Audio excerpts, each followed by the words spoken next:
Diyos ko, ano bang utak meron ka, Juston? Ang sabi ko, ilaga mo itong baboy. Bakit mo naman pinrito? Ano bang mahirap intindihin sa sinabi ko, ha? Nasaan ba talagang utak mo? Nag-request ang anak natin ng prito. Naman kung pagbigyan natin ngayon lang naman humiling. At saka, alam mo naman kagagaling lang sa sakit Pambihira.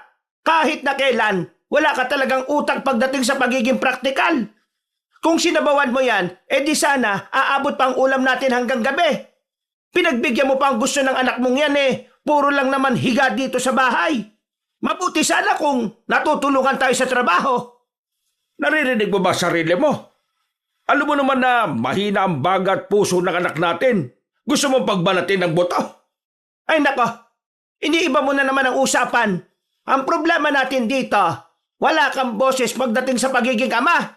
Kung anong sabihin sa'yo, susundin mo na lang kagad basta. Susundin mo na lang basta, di ba yun naman ang gusto mo? Lahat ng sabihin mo, dapat masunod. Kahit na kailan, wala ka namang pinakinggan sa mga sinabi ko Kasi ang tingin mo sa sarili mo, ikaw ang laging tama. Aba, natural. Ako ang tama. Kasi lahat ng iniisip mo, pang tanga. Kailan ka ba nakaisip ng matino, ha? Tingnan mo yung ginawa mo sa mga tanim natin pechay.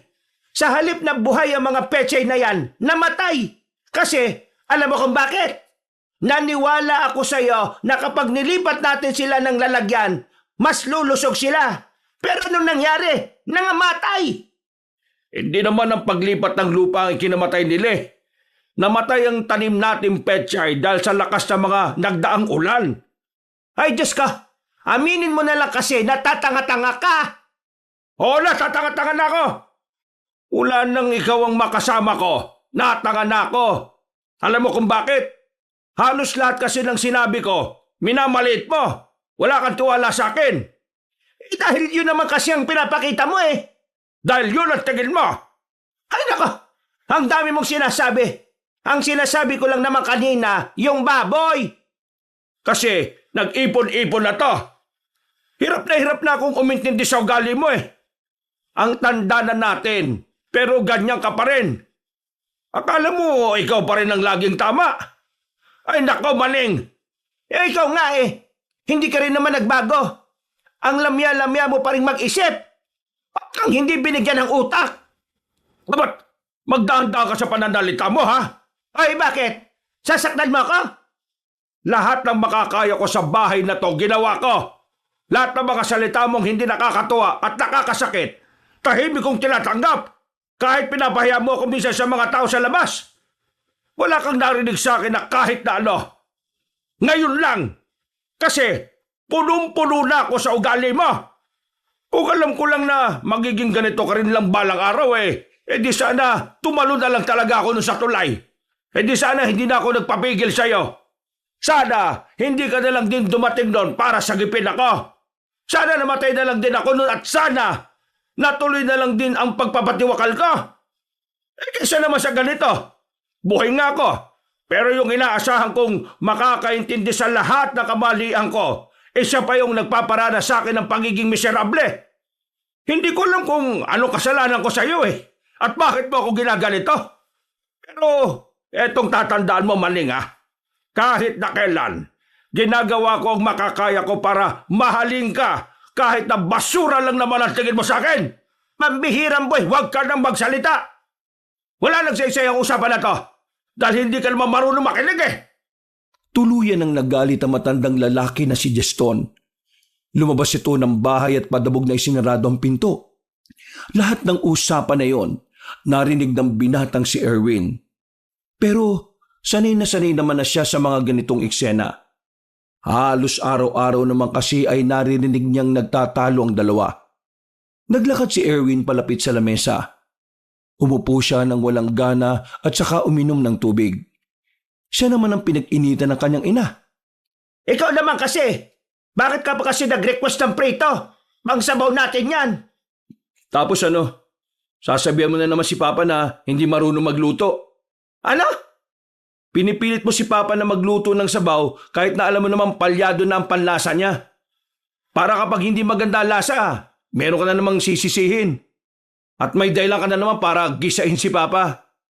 Alam mo matanong nga kita kaligayahan mo na ba talagang iparamdam kay Papa na tanga siya dahil sa mga sinasabi mo? Yun talagang tingin mo sa akin? Matapos ang lahat ng ginagawa ko sa bahay na ito?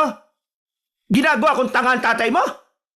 Oo, yun talaga tingin ko sa inyo. Hindi dahil yun lang ang nakikita ko kundi dahil yun naman talaga. At alam mo naman yan sa sarili mo Ay nako, saka ka na magsalita ng kung ano-ano sa akin kapag nag-asawa ka na rin. Baka kapag nag-asawa ka sabihin mong tama ako.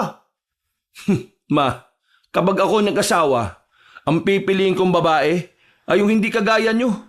Yung babaeng kayang matuwa sa maliit na bagay na kaya kong gawin. Yung babaeng nagbibigay ng halaga sa lahat ng ginagawa ko. At yung babaeng nakakaintindi kung ano lang yung kaya kong gawin. Grabe ka magsalita sa akin Wala kang utang na loob. Ako nagpagamot sa baga mo nung nakaraang taon tapos ganyan ka? Huwag kayo mag-alala. Maghahanap na rin ako ng trabaho at magbabayad ako sa inyo. Akala ko naman bukal sa kalooban niyo yung pinagamot niyo ako noon. Hindi pala. Kung alam ko lang na ganyan din pala ang ugali mo, di sana hindi na lang kita tinulungan. Di sana, hindi mo na nga lang din ako tinulungan. Para naman mapatunayan natin na sa inyong dalawa ni Papa, ikaw talaga walang kwenta. Ba't walang hiya ka? Isang malakas na sampal ang natanggap ng binatang si Erwin. Napahawak sa pisngi ang binata. Galit na galit ang kanyang ina habang nanlilisik ang mga matang nakatingin sa kanya.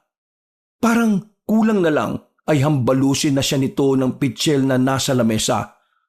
Ang kapal naman ng mukha mo magsalita sa akin ng ganyan. Akong walang kwenta. Ano ka pa? Mula pagkabata mo wala ka namang inambag sa pamilyang ito. Kahit na ngayong malaki ka na wala. Alam niyo kung bakit wala akong maambag? Alam niyo kung bakit ang hina ng puso at baga ko? Kasalanan niyo rin naman Ano kasalanan ko pinagsasasabi mo? Kasalanan niyo. Kasi kung hindi mo ako pinagbalakang ipalaglag noon at hindi ka uminom ng kung ano-ano, hindi sana ako magkakaroon ng diferensya ngayon. Nanahimik ang matandang babae. Nanlalaki ang mga mata nito at parabang malaking sampal sa kanya ang mga salitang narinig. Hindi na tumimik pa at tumingin na lamang sa malayo. Bakit hindi kayo makapagsalita? Totoo, di ba? Kasalanan nyo kung bakit tayo naghihirap ngayon. Kasi kung hinayaan nyo na lang din si Papa na makapagdesisyon para sa pamilyang ito, hindi sana ako ganito. Hindi sana ganito kahirap ang buhay natin. Huminga ng malalim ang binata. Ayaw naman sana niyang makapagsalita ng masasakit na salita. Ang kaso nga lang, hindi na niya kaya pang ginaganon ni Aling Maning si Mang Juston. Para makaiwas na makapagsalita pa ng masama, lumabas na lang din ng bahay ang binata. Magpapalamig na lamang siya ng ulo. Pakiramdam niya, mas magiging kalmado siya kapag nakasama niya ang dalawang kaibigan. Kaya naman, agad niyang hinanap si Leo at Mario. Nakita niyang dalawa sa palagi nilang tambayan, ang basketball court. Sakto naman na naroon din ang dalawang binata na halatang katatapos lang din maglaro. Agad naman itong lumapit sa kanila. Bakit ganyan na naman ang pagmumukha mo? Kahit siguro sinong magaling na pintor, hindi kayang ipinta yan Nag-away ba kayo ng sikretong syota mo? Ay nako, para kang siraulo. Wala naman akong syota Pinagsasabi niyo dyan. Ano naman bang problema mo? Hindi ka naman siguro pupunta dito kung wala naman, di ba? Nakakainis si Mama Lagi na lang kasi niyang minamaliit si Papa. Nag-away na naman pala sila. Kaya pala, nakita namin kanina si Mang Juston. Kanina parang nakasimagot Ay nako, painom nga niyan. Kinuha ni Erwin ang natitirang soft drink sa bote. Umupo sila sa gilid at bumuntong hininga na lamang ang binata. Alam mo, sama ka na lang sa amin. Kakain kami. Libre ka namin.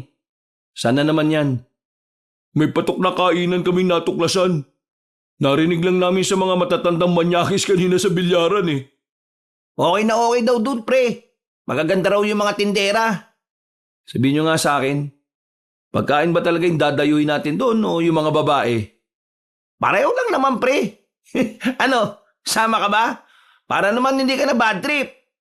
Magagabi na nakasimangot ka pa rin Pumayag ang binatang si Erwin na sumama sa dalawa.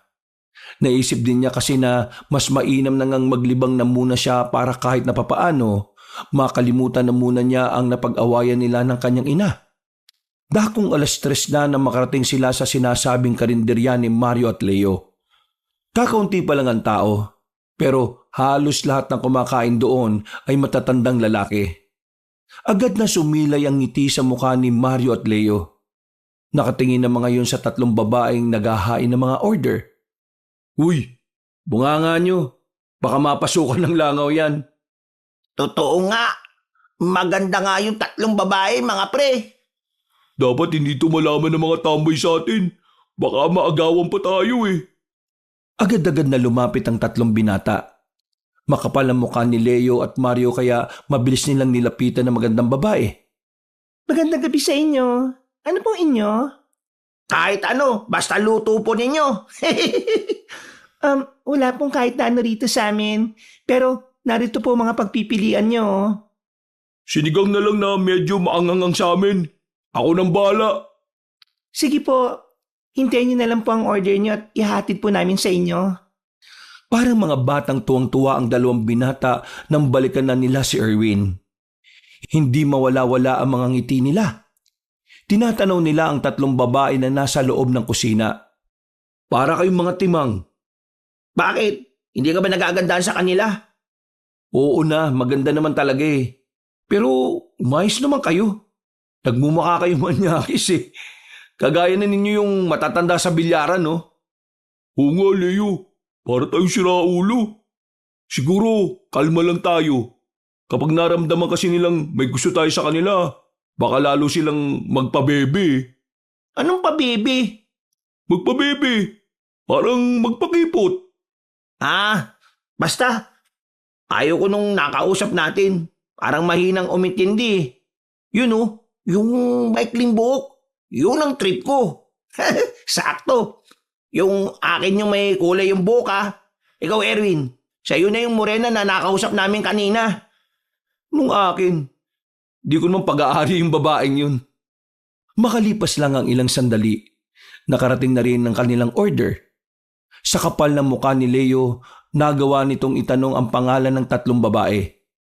Epifana, Luisa at Edina. Yun ang mga pangalan na talaga namang tumatak sa kanilang utak. Kahit na si Erwin na hindi naman talaga mahilig sa babae, dahil na rin mababa ang kumpiyansa, nagkaroon siyang bigla ng interes na mas lalo pang makilala at makita si Epifana. Dahil sa mga lumipas na mga araw, napapadalas na ang pagyayaya nilang kumain sa karinderya. Kung minsan, hindi na siya kumakain sa bahay, lalo na kapag nanay niya ang nagluto. Diretso karinderya na siya para lang makita ang dalaga. Napapansin ko ngayon ka lang yata kakain ng luto ko ngayong gabi Nagsasawa ka na ba sa lutong bahay ko? Nasa harapan sila ng hapagkainan dakong 7:00 ng gabi. Yun ang unang beses na magkakasabay sila sa iisang lamesa makalipas ang halos 1 buwan. Madalas kasi nawala rin si Mang Geston sa bahay nila dahil sa trabaho nito. Mas masarap kasi yung nilulutong pagkain nun sa karinderya. Mura pa. Mas masarap? Talaga lang Oo, mas masarap. At doon kapag nakain ako, hindi ako nakakarinig ng mga salita na gaya ng wala kang ambag dito. Di ba? Mas masarap ngumuya kapag wala kang naririnig na pangit na salita. Hindi nakapagsalita ang matandang babae at patuloy lang ito sa pagnguya ng kinakain. Pero napansin ni Erwin na tila tinablan yun sa kanyang sinabi. Ako naman wala akong problema kung gusto mo mas dun kumain. Tama ka nga naman Mas masarap talagang kumain kapag bukas sa kalooban ng pagluto.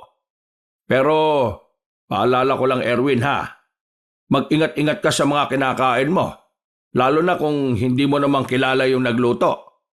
Kaysa naman kasi sa luto ni Aling Patpat, nakakasawa sa karinderya niya Biruin nyo, dinuguan pero may maraming luya. Hindi naman yun ang sinasabi ko. Baka lang kasi di mo pa to naririnig. May nasagap kasi akong balita sa trabaho ko. Yung pamangkin ng kasamahan ko. may kinainan daw na karinderya sa malayong baryo. Tapos nung una nanakitang siya ng binatilyo. Akala nila nalason Pero makalipas daw ng 2 araw, naglalaway na raw yung binatilyong yon. Parang wala na sa sarili. Parang hindi na alam yung ginagawa. Kaya yung pamilya niya, ginapos na siya. Kasi nangangagat na Ho? Nangangagat? Ano yun? May rabies yung kinain niyang pagkain? Hindi. Alam mo kung anong sinabi sa amin na kasamahan ko? Ano po? Yung pamangkin nila, aswang na raw siguro. Ho? Aswang? Paano naman ho nangyari yun? Hindi ko alam kung tama ang pagkakaunawa ko Pero ang sabi pa, yung mga nasa karinderya daw, puro aswang. Meron silang hinahalo na likido sa pagkain na kapag nakain o nainom mo raw, unti-unting magbabago yung reaksyon ng katawan mo. Hanggang sa tuluyan ka na ngang maging aswang. Sus! Kwentong barbero! Ay nako, kumain ka na lang dyan kasi si Erwin ang kausap ko. Buti pa nga ako nag-aalala sa kapakanan ng anak natin ikaw, hindi. Masyado kang abala sa trabaho mo at sa mga gala-gala mo. Sa halip na kinukwentuhan mo ng mga bagay na hindi ka panipaniwala yung anak natin, abay turuan mo na lang yan kung paano magtrabaho. Ma, nagsisimula ka na naman Tahimik kami nag-uusap ni Papa dito Kung ayos lang, kumain na lang kayo. O sige pa. Tapos ano nangyari? Ay, hindi ko alam. Kinabukasan kasi nun di na pumasok yung kasabahan namin. Wala na kaming balita. Meron nga rin akong narinig na kwento dati dito sa atin. Totoo daw yung aswang noong araw. Paano kung buhay pa rin pala talaga sila tapos nagpaparami lang sila kaya sila tahimik? Abay malay natin. Hindi natin alam. Kaya nga ikaw, gusto kong nag-iingat ka. May sinabi nga sa akin yung kakilala ko Para daw malaman mo kung pagkaing aswang yung nakahain sa'yo, patakan mo raw ng kalamansi. Kapag yung ulam naging kulay itim at bumaho at tapos mong lagyan ng kalamansi, ang ibig sabihin nun, gawa ng aswang yung ulam na yon. Ganon din sa tubig. O sige pa. Susundin ko pa yung sinasabi nyo. Magmula ngayon kapag aalis ako ng bahay, magdadala na rin ako palagi ng kalamansi. Napapangisi na lamang sa kanila ang matandang babae na si Aling Maning. Hindi kasi nito gusto ang mga naririnig nito mula sa dalawa. Matapos nilang kumain, lumabas na naman ng bahay ang binatang si Erwin. Pupuntahan niya si Leo at Mario sa basketball court. Pero hindi niya nakita ang dalawa. Laking gulat niya nang makasalubong niya sa daan ng babaeng si Epifina. Meron itong mga bitbit na plastik. May mga laman na gulay at mga karne ng baboy. Agad na kinausap ni Erwin ang dalaga. Hindi niya rin alam kung saan siya kumuha ng kapal na mukha ng mga sandaling yon. Epifana? Dito ka pala namamalengke sa amin? Buti naman at naabutan mo pang bukas. Bukas pa naman. May suki kasi ako, din ako nakuha.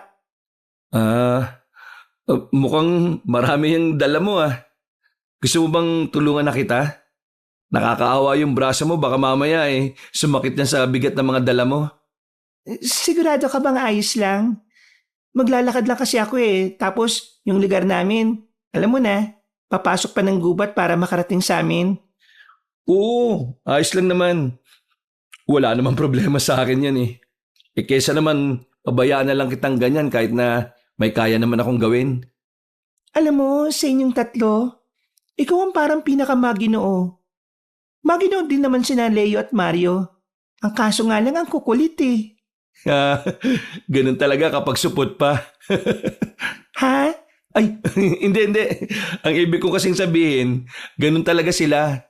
Pero mababait naman yung mga yun. O ano? Pwede ko na bang kunin yung mga dala mo? Kahit itong isa. Ito na lang ang buhatin ko kasi mukhang ito yung pinakamabigat Kahit alam ni Erwin na hindi siya pwedeng mapagod, nagbida-bida pa rin siya at binitpit ang halos 5 kilong karne. Bukod pa rito ay mga gulay na mabibigat din. Maraming salamat Ako na lang kasi talagang pwedeng bumili nito eh. Si Luis at Edina kasi, hindi ko sila pwedeng utusan. Mahiyain kasi yung mga yon.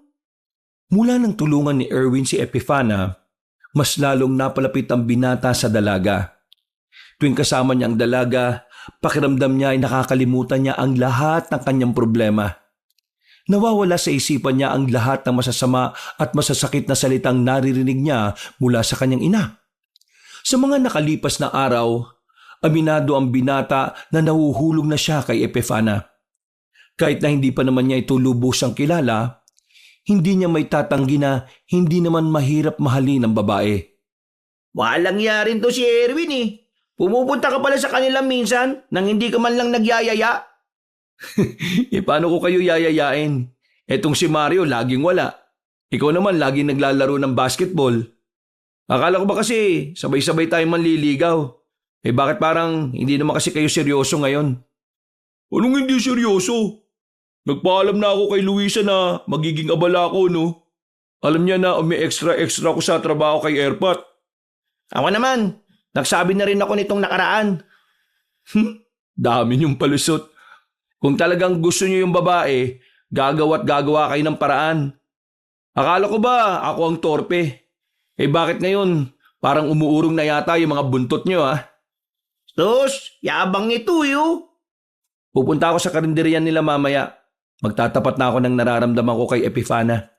Tapos, manliligaw na rin ako sa kanya. Aba, tapang Wala namang mangyayari kung puro lang ako pahaging Baka mamaya maunahan pa ako. Kayo, wala ba kayong balak? Baka nakakalimutan yung bukod sa inyo may iba ring naporma kay Luisa at Edina. Huminga ng malalim ang dalawang binata. Tila naalarma ang mga iyon sa kanyang sinabi. Kaya ilang oras lang ang nakalipas, sumama na si Leo at Mario sa kanya. Nagtungo sila sa karinderya nila Epifana. Naabutan nilang abala ang mga iyon kaya naman lumapit na rin si Erwin sa mga babae. Mukhang ang dami niyo ng hugasan Mukhang makakatulong yata kami. Ayos lang ba talaga? Hindi man ba makakaabala sa inyo? Hindi naman. Sa katunayan, nagpunta talaga kami rito para tulungan kayo. Kasi alam naman namin na kapag araw ng Sabado o Linggo, marami talagang kumakain dito Ang bait mo naman. O sige, hayaan ko kayong tumulong. Ako na lang ang bahala sa pagkain niyo mamaya. Naku, kahit na wag na Hoy, Mario, Leo, tara, tulungan na natin sila. Kakamot-kamot sa ulo pang lumapit ang dalawa. Agad silang nagtungo sa likod ng karinderya na kung saan nakatambak na roon ang mga hugasin. Edina, kami na maghuhugas niyan. Samahan niyo na lang si Epifana sa labas sa pag-aasikaso. Ngumiti lang ang babaeng yon. Nakaramdam naman ng kilig ang lalaking si Leo, samantalang si Mario naman ay parang nahihiya pa rin makipag-usap kay Luisa. Sinimulan nila ang paghuhugas. Dahil hindi sanay si Leo at Mario sa paghuhugas sa mga pinggan, ang tagal nilang matapos. Inabot sila ng halos 1 oras. Mabuti naman ay kumonti na rin ang bahagya ang mga customer. Sa susunod kasi, matuto na kayong maghugas ng plato sa bahay nyo. Nakakaya kayo sa kanila Paano kapag napangasawa nyo na sila? Di wala rin pala kayong maiaambag sa gawaing bahay. Laki na pinagbago mo pre Parang nung nakaraan, lagi kang masungit at parang mahihain ka pa sa babae. Ngayon, ang kapal-kapal na ng mukha mo Ganun talaga kapag inspirado, pre. O sige na, dali na natin sa kanila yan para may magamit na sila. Tuwang-tuwa sa kanila ang 3 babae. Pakiramdam naman nila, sila na ang pinakamaginoong lalaki sa balat ng kanilang baryo. Maya-maya pa ay tuluyan hanggang naubos ng mga customer ang paninda nila. Nagugas na naman ang 3 lalaki at pagkatapos noon, nagtungo na rin sila sa harapan ng karinderya. Bago sila umuwi, hindi papayag si Erwin na hindi niya maipagtapat ang nararamdaman sa babae. Epifana, may gusto lang sana akong sabihin sa'yo Gustong sabihin? Tungkol naman saan? Uy, seryoso ka na ba talaga? Sige pre, umpisaan mo, susundan ko. Epifana, alam kong masyadong mabilis pero hindi ko na ito palilipasin pa eh. Ayaw kong may pagsisiyan ako sa uli. Kaya, Epifana, gusto ko lang malaman mo na masaya ako nakikita ka. Mula nung maging magkaibigan tayo, palagi akong positibo sa buhay. Alam mo, Epifana, ibang dulot mo sa akin eh. Mas ganado akong mabuhay ngayon. Hindi ko alam kung ano ba nangyayari. Parang mahi ka na nahulog na ako sa'yo. Kaya ngayong gabi, gusto ko sana magpaalam. Gusto kong mandigaw sa'yo, Epifana. Nang marinig yun ng dalaga ay agad na sumilay ang ngiti nito. Ganon din namang si Luisa at si Edina sa gilid. Nawala ang kaba ni Erwin ng dahil doon. Pakiramdam niya, gusto rin naman siya ng dalaga. Wala namang problema kung manliligaw ka. Ang tanong, sasagutin ba kita? Di gagawin ko ang lahat ng makakaya ko para sagutin mo ako. Sige, tingnan natin.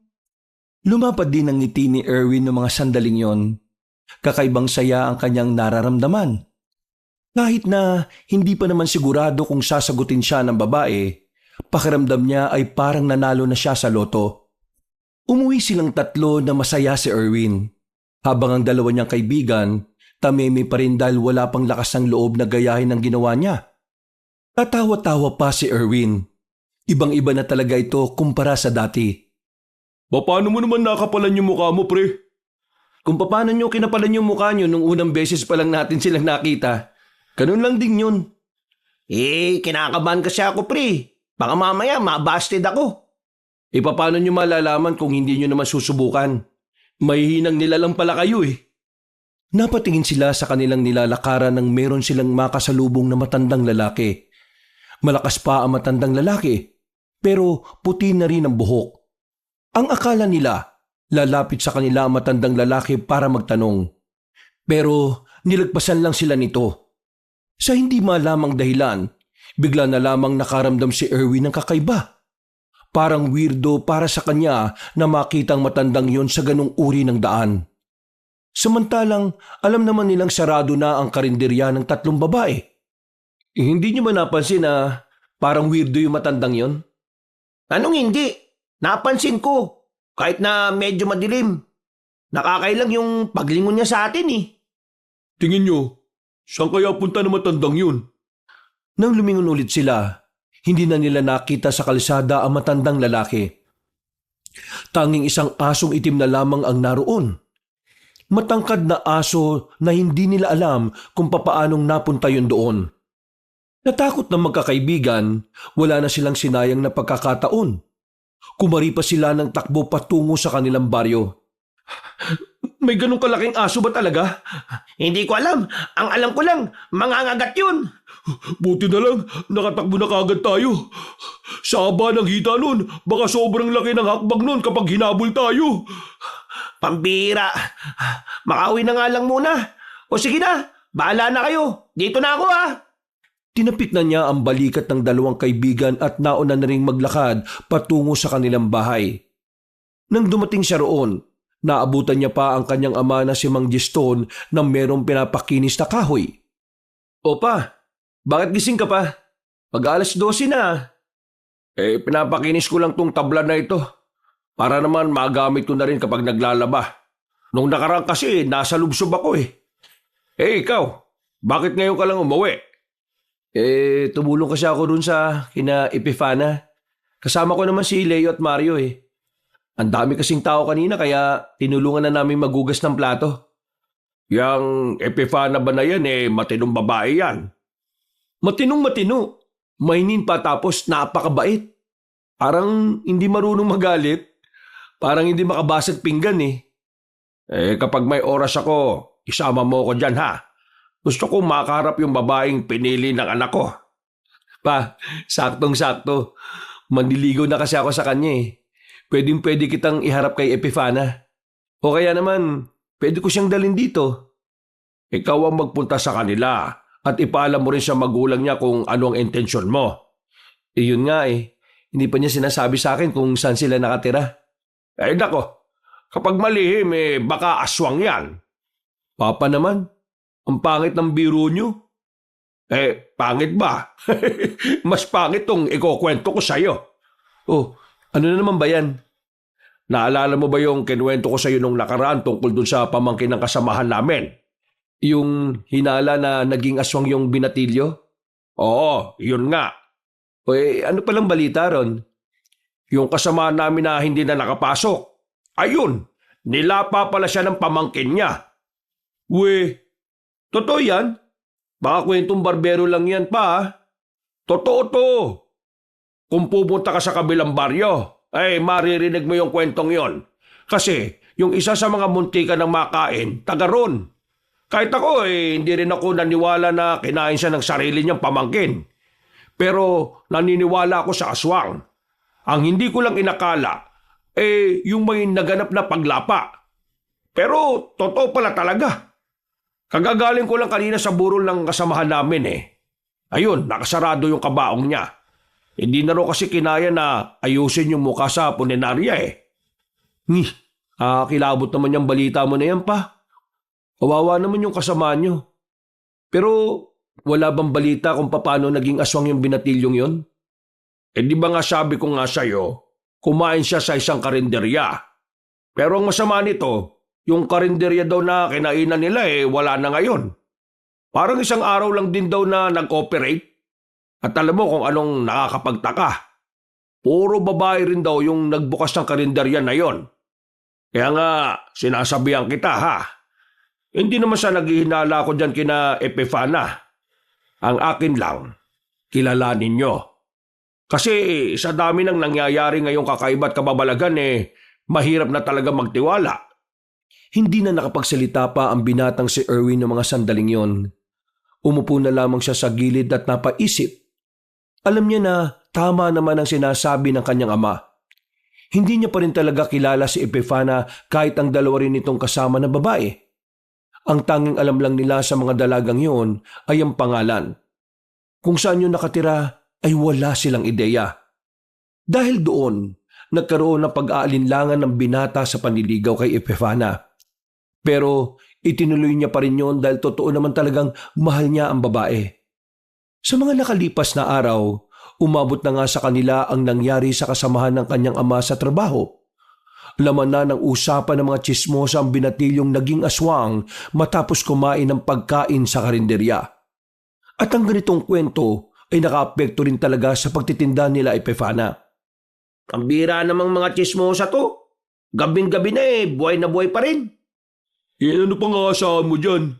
Yan lang naman ang ginagawa nila sa buhay Kapag nagkaroon ng laban ng tsismosa sa Olympics, nako, siguradong gold medal tayo dahil sa mga yan. Kumusta naman yung panliligaw nyo kay Luisa at Edina? Ayos naman ba? Ayos naman. Doing good kami ni Edina. Aba, doing good ka ba dyang nalalaman mukhang ang inspirado ka pre. Ikaw naman Mario, kumusta? Hindi pa ako nakakapagpaalam kay Luisa na maliligaw ako Pero ginagawa ko na lang kahit hindi ako nagsabi sa kanya. Tangix, kailangan mong sabihin kay Luisa na nanliligaw ka. May mga babae kasing manhid pre. Akala nila normal lang sa mga lalaki yung ganung bagay. Kaya hindi nila naiisip na ligaw na pala yun. Tama si Leo. Dapat sabihin mo rin kay Luisa. Nag-aalangan kasi ako Nag-aalangan saan? Naririnig niyo naman siguro yung mga haka-haka dito. Yung alin? Yung tungkol doon sa binatilyong naging aswang? Oo, yun nga. Di ba nakakabahala yun? Paano kung sila Epifana pala yung tinutukoy sa kwento na 3 tindera sa karinderya? Hindi naman sa iniisip ko na sila yun. Pero napapaisip din ako na paano nga kung sila. Sira ulo ka pala di ganun nga iniisip mo. Palabo naman yung sinasabi mo pre. Mukha bang aswang sila Edina? Kung sino man yung naging dahilan kung bakit naging aswang ang binatilyong yon, hindi sila Edina yon. Leo, alam mo sa totoo lang, pareho din naman kami ng iniisip ni Mario. Kasi, di tingnan mo hindi naman natin sila kilala. At kapag sinabi natin na aakyat tayo ng ligaw sa bahay nila, Ayaw din naman nilang sabihin kung nasaan sila nakatira. O di ba? Nakakapagtaka. Kaya hindi mo kami masisisi kung mag-iisip kami ng ganito.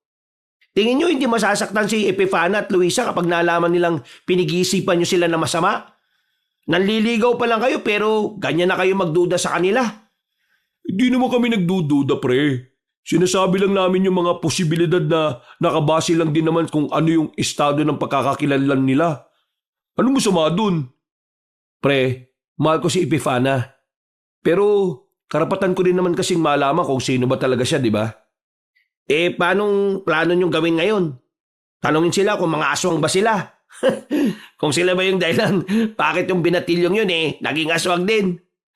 Mahal natin sila kaya gagawin natin to. Susundan natin sila mamaya pagkatapos ng tindan nila para malaman natin kung saan ba talaga sila nakatira. Tingin ko, malalaman lang natin kung ano yung tinatago nila kapag nakarating na tayo mismo doon sa lugar nila kung saan sila nakatira. Kahit na nag-aalangan ng lalaking si Leo sa ideya ni Erwin at Mario, pumayag na lang din ito sa gusto ng dalawa. Kaya naman, sa parehong gabi ay nagtungo ang tatlo sa karinderya. Kakaunti lang naman ang kumakain doon kaya maaga itong nagsarado. Habang naglilikpit silang tatlo, biglang binuksan ni Erwin ang usapan tungkol sa binatilyong naging aswang. Nagkatinginan si Epifina at ang dalawa pa nitong kaibigan na si Luisa at Edina. Parang nagsesenyasan pa ang mga yon kung ano ang isasagot sa tanong ni Erwin. Nang maramdaman ni Erwin na tila hindi komportable ang mga babae sa ganong klase ng usapan, naisipan na lang ng binata na baguhin ang usapan. Kung hindi mo kayang sagutin, iba na lang ay tatanong ko. Oo. Naniniwala kami sa mga aswang. Maraming mga aswang sa dating pinanggalingan namin. Ha? Naniniwala kayo sa mga aswang? Tingin nyo may aswang ba rito sa atin? Hindi ko masabi. Wala naman kasi kaming alam sa mga aswang kahit na naniniwala kaming nabubuhay pa rin sila hanggang ngayon. Napapansin ko, nagiging interesado ka sa mga bagay na mahirap paniwalaan Oo Wala lang. Napag-usapan lang kasi namin kanina yung tungkol sa aswang. Di ba mga pre? Ha? Oo. Ganun na nga. Luisa, nililigawan na kita. Uy, putik naman. Ngayon mo pa talaga siningit yan Inoobserbahan nga natin sila.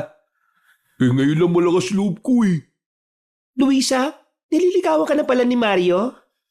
Kitang-kita sa mukha ng dalagang si Luisa ang hiya. Namumula ang mga mata nito. At dahil sa usapang yon, tuluyan na ngang nabura ang tungkol sa aswang. Natuon na lamang ang paksa nila kay Mario at Luisa. Doon lamang umikot ang kanilang usapan hanggang sa magpaalam na nga ang tatlong babae na uuwi na. Sa puntong ito, isasagawa na nila ang kanilang plano. Kailangan nilang masundan ng tatlo para malaman nila kung ano nga ba ang tinatago ng mga ito. Nauna na silang umalis ng karinderya, pero tumigil sila ilang metro pa lang ang kanilang nalalakad. Muli silang bumalik sa karinderya para sundan sila Epifana. Nakita nilang naglalakad ang mga babaeng yon sa kalagitnaan ng kagubatan. Tanging malaking lampara lamang ang nagsisilbing ilaw ng mga yon. Hindi ba sila natatakot na maglakad sa gubat ng ganitong oras? Lalo na ngayon, ang daming kababalagan na kumakalat. Iba ka naman kasi di naman talaga sila naniniwala sa aswang. Sinabi na lang nila na oo para may mapag-usapan kanina. Tapos, siningitan mo ng Luisa, nililigawan kita. Galing mo rin tumiming no? Yung sabi nyo, sabihin ko na nanliligaw ako Oo nga, pero hindi nung oras na yun. Alam mo namang inaalam natin kung anong meron sa kanila Uy, mamaya na nga kayo magtalo.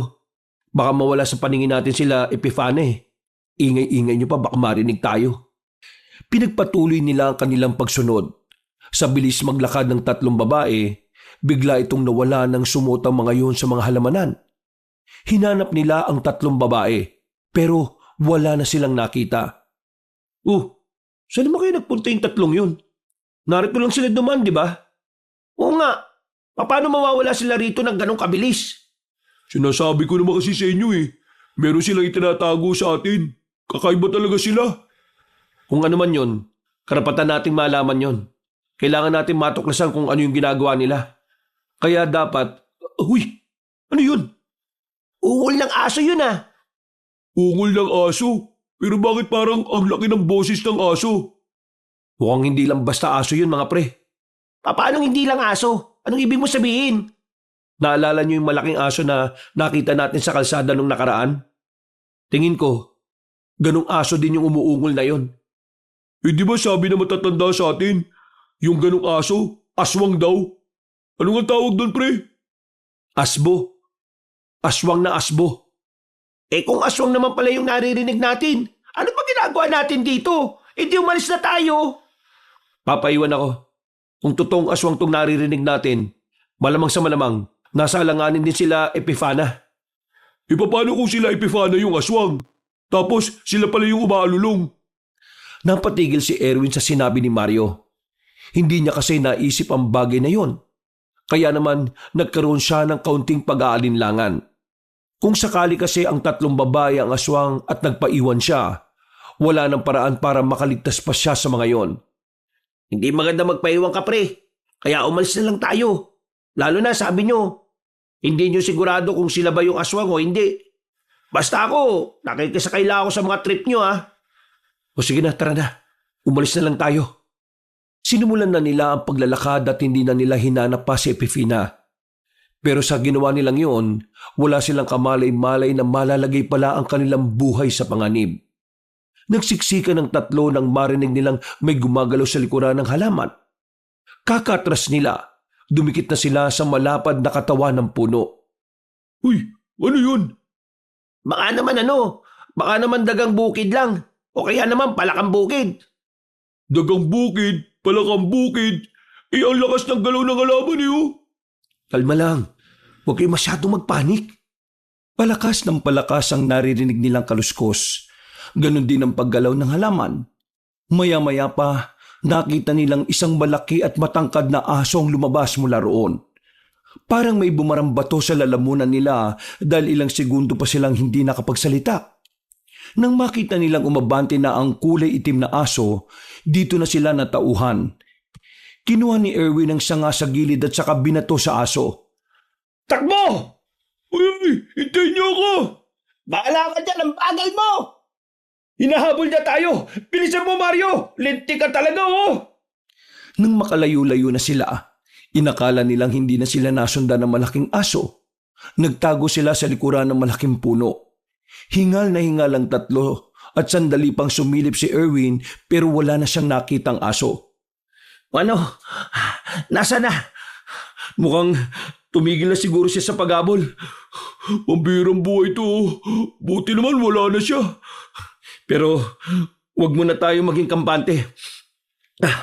Hindi tayo pwedeng lumabas kagad dito o kaya umalis. Baka mamaya makasalubong na naman natin siya. Anong gagawin natin dito? Hanggang umaga tayo rito? Yan kasi. Sino ba kasing nakaisip na sundan sila Dini? Huwag na tayo magsisiyan. Makinig na lang kayo sa akin. Para din naman to sa kaligtasan natin Baka mamaya aswang talaga yung asong yun. Hindi malabong asbo nga yun. Nasa 5 minuto pa silang nagpahinga sa likod ng puno nang makahugot na sila ng lakas ng loob. Agad-agad na rin silang lumabas.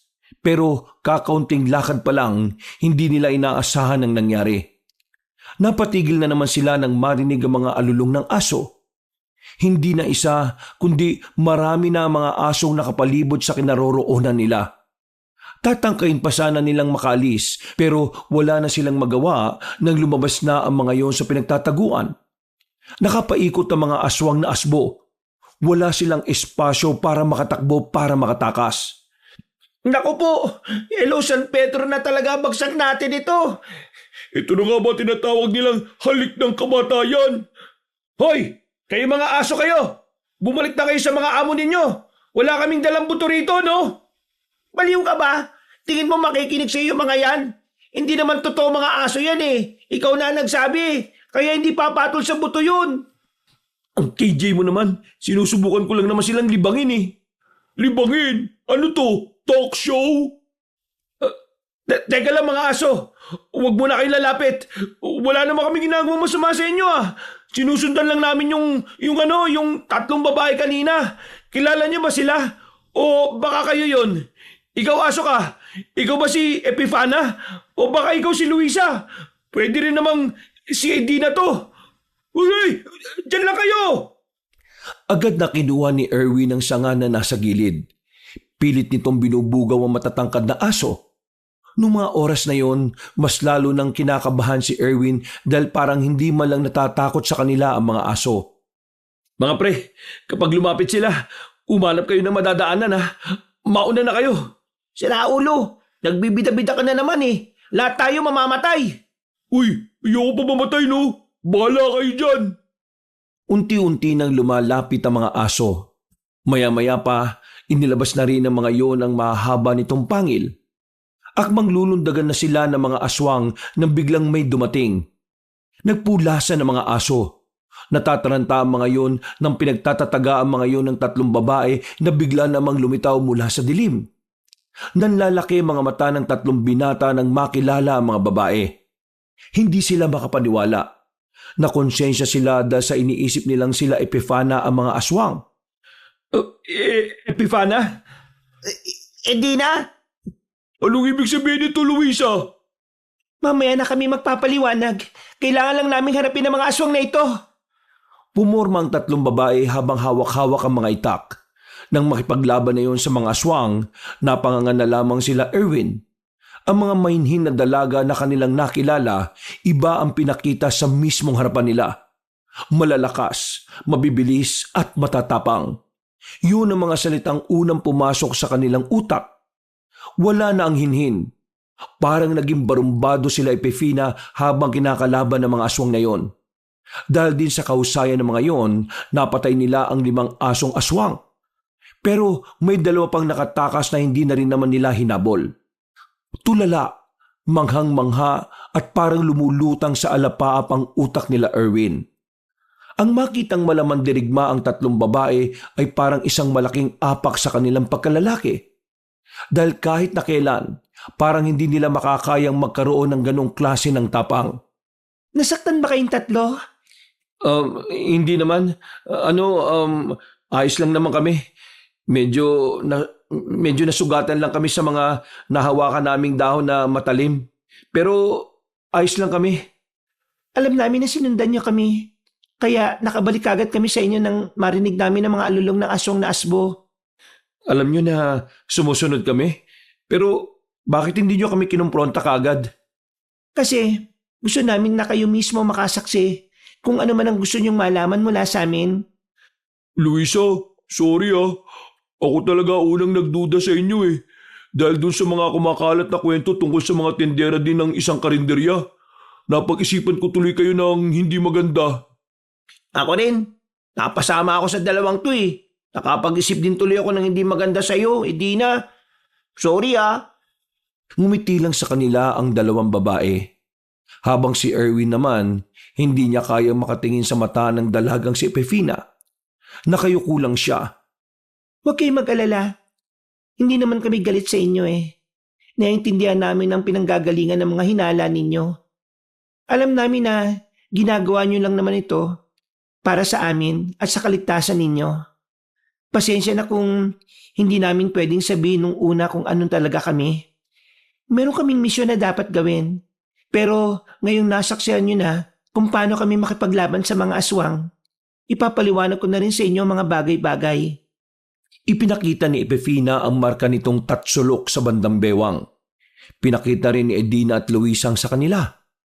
Bukod pa ron, meron din silang mga suot na kwintas na makakapareho din. Itong tatsulok na marka namin ay simbolo ng samahan naming bilang tagapuksa ng mga aswang. At itong kwintas naman, kapag nalalagay kami sa panganib, nararamdaman yon ng iba naming kasama. Darating sila para tulungan kami kapag sobrang alanganin na ang sitwasyon. Pero yung pagtitinda ba ng mga pagkain gawain nyo talaga? O ginagawa nyo lang yun para sa misyon ninyo? Ang pagtatayo ng karinderya ay parte ng mga plano namin. Meron kaming inilalagay sa mga ulam na tinda namin na kung saan nakakapang-akit yun ng mga aswang. Mabango yun para sa aswang. Kumbaga, ang karinderya ay instrumento namin para kusa silang lumapit at mas madali namin silang mapuksa. Pero Nitong mga nakaraang araw, walang aswang na kumakagat sa bitag namin. Kundi dahil sa inyo, hindi pa namin makakaharap ang mga aswang na ito. Siguro, alam na ng pinuno nila ang balak namin na ito. Sandali lang. Di ba ang sabi mo kanina, may nilalagay ka sa mga ulam na niluluto ninyo? Paano naman yung kumain din kami? Ano mangyayari sa amin?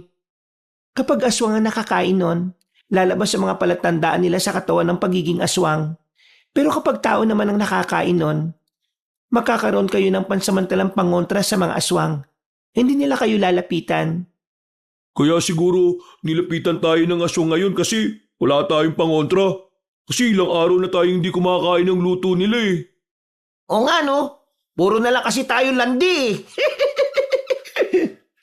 Oh, Epifana, sabihin mo nga sa amin, ano ba talaga kayo? Sino ba talaga kayo? Bakit niyo kinakalaban ng mga aswang? Kaming tatlo ay mga albularya. Hindi kami yung mga albularya na basta lang na nanggagamot. Dahil ang papel namin sa mundo, pumuslang ng mga masasamang elemento sa mundong ito. Kaya pala kanina, para kayong mga mandirigma. Sobrang layo niyo sa kung paano namin kayo nakilala eh. Sa lugar namin, halos lahat ng kababaihan ay kagaya namin. Yung mga sinabi mo sa akin nung nakaraan tungkol sa nararamdaman mo para sa akin, parte lang din ba yun ang misyon nyo? Hindi kagad nakapagsalita ang dalagang si Epifana. Maging si Luisa at Edina rin ay tahimik lang na nakikinig sa kanila. Kinakabahan si Erwin. Iniisip niya na baka ang lahat ng pinakita ni Epifana ay hindi totoo. Naiintindihan naman namin kung hindi nyo kayang sumagot. Totoo ang lahat ng pinakita at pinaramdam namin. Hindi yung kasama sa misyon namin. Sariling desisyon namin na kausapin kayo. Totoong gusto namin kayo. Totoong masaya kami sa inyo. Pero sa ngayon, gusto kong sabihin sa inyo na kung pwede itigil niyo muna ang panliligaw ninyo. Malalagay lang din sa alanganin ng mga buhay ninyo kung palagi kayong didikit sa amin. Nakita niyo naman siguro kung anong nangyari ngayon. Teka, sandali lang. Parang hindi naman yata tama yun. Hindi ako titigil sa panliligaw sa'yo. Wala akong pakialam kung malagay sa alanganin ng buhay ko. Sasamahan ko pa kayo. Leo, makinig ka na lang sa sinasabi ko. Mas magagawa namin ang misyon namin kung wala kaming iniintinding ibang tao. Patawarin niyo kami kung pinayagan namin kayong mapalapit sa amin. Talagang gusto naman namin kasi kayo. Akala namin kaya naming isabay pero hindi pala. Kaya sana maintindihan niyo kami. Mga pre, kailangan nating intindihin ang sinasabi ni Epifana. Mapapahamak din sila kung palagi tayo nakadikit sa kanila. Masakit man sa atin, lalo na sa akin, masakit sa loob ko. Pero kailangan nating sundin yung gusto nila. Napakamot na lamang ang binatang si Leo at si Mario naman ay nanahimik na lang din. Hinawakan ni Erwin ang kamay ng dalagang si Epifana. Hinalikan niya yon at saka nagsalita na mararamdaman ng kaligayahan sa tinig nito. Basta, ipangako niyo sa amin na magiging maayos at ligtas kayo ha. Maghihintay kami hanggang sa matapos na ninyo ang misyon ninyo. Maraming salamat sa pangunawa. Sa ngayon, kailangan na muna naming umalis. Sa bandang ito kayo dumaan. Maraming taniman ng bawang dyan kaya malabong may makasalubong kayong asbo dyan. Mag-iingat kayo ha. Oo, mag-iingat din kayo, Epifana. Matapos makipagyakapan ni Mario at Leo kay Luisa at Edina, umalis na rin sila noong mga sandaling yon. Ligtas din naman silang nakabalik sa kanilang baryo. Bagsak ang kanilang balikat habang naglalakad. Kahit na pumayag silang itigil ang panliligaw, hindi pa rin nila maiwasan na hindi manghinayang. Dapat kasi sumama na lang tayo sa misyon nila eh. Paano kung namatay sila tapos di na natin sila nakita? Kulit mo naman pre. Magiging pabigat nga lang daw tayo sa kanila. Kita mo naman kanina, di ba? Tayo pa iniligtas nila. Leo, wala tayong magagawa. Kailangan na lang natin silang ipagdasal. Kung talagang mahal natin sila, huwag natin silang ipahamak. Ano gagawin natin ngayon? Paghihintay lang tayo. Wala man lang tayong gagawin para makatulong. Sige nga, Ano may tutulong natin? Alam mo, kung ikaw gustong-gusto mong sumabak sa patayan laban sa mga aswang, kami hindi, no? Alam mo kung bakit? May mga pamilya pa kaming naghihintay sa amin, ikaw wala na. Ano sinasabi mo? Diyos ko naman talaga, oh. Itigil nyo na nga yung pagtatalo nyo na yan. Gusto kong samahan si Idine eh. Hindi dahil alam kong wala nang naghihintay sa pagbabalik ko Gusto ko siyang samahan kasi pakiramdam ko, siya na lang ang pamilya ko eh. Tapos ganyan pala ang sasabihin mo sa akin. Ano tingin mo sa amin? Hindi pamilya? Pamilya pala tong ganito? Yung ipapamukha mo na wala akong pamilya? Ang gulo nyo Bahala na nga kayo. Naglakad na lamang palayo ang binatang si Leo. Napapailing na lamang silang dalawa. Nagiwalay na rin ang kanilang landas at nagtungo na rin lang si Erwin sa bahay nila. Inabutan niyang nagsasagutan na naman ang mga magulang niya. Umupo siya sa gilid, pero parang hindi siya nakikita ng mga yon. Papasok na lang sana siya sa kwarto niya nang mabanggit na naman ni Aling Maning ang kanyang pangalan. Kaya ganyan kahina si Erwin Palagi mo na lang pinagbibigyan. Tingnan mo, pinababaya mo na lang na tumulong doon sa mga dalagang yon ng libre. Kaya naman pala magtrabaho. Bakit hindi siya mag-apply sa iba na may bayad? Bakit ka ba nakikialam sa anak mo? Wala ka namang matinong inambag sa buhay niya kundi sermonan siya. Isa pa, hindi ka naman niya hinihinga ng pera. Bakit hindi mo nalang hayaan na maging masaya ang anak natin? Magtatrabaho naman niya kapag kaya na niya Ang sabihin mo, nagmana sa iyo na kahinaan ng anak mo, kaya ganyan. Ang dami mo pang sinasabi. Hindi na nakatiis si Erwin. Nakisabat na rin siya sa usapan na yon. Lumapit siya at tuminga na muna ng malalim. Kinakalma niya ang sarili para kahit na papano, hindi na lumaki pa ang pagtatalo. Ma, bigyan niyo lang ako ng oras. Maghanap rin ako ng trabaho. Pansin ko, hindi na ako ganong naghahabol ng hininga. Parang lumakas na rin ang katawan ko, hindi gaya ng dati. Kaya kaunting oras lang ang kailangan ko. Papakiramdaman ko lang ang sarili ko. O di ba? Yun naman pala Ikaw naman kasi maling atat-natat ka Hindi ka na nga nagastos dito sa bahay. Ako na nga lahat, nagre-reklamo ka pa. Wala namang hinihingi sa iyo Ang mabuti pa, ituon mo na lang ang atensyon mo sa pagsusugal mo. Habang kami na ang bahala rito sa bahay. Hindi naman pera ang problema ko rito Ang akin lang, maging maayos naman itong anak mo. Narinig kitang kausap ang kaibigan mo.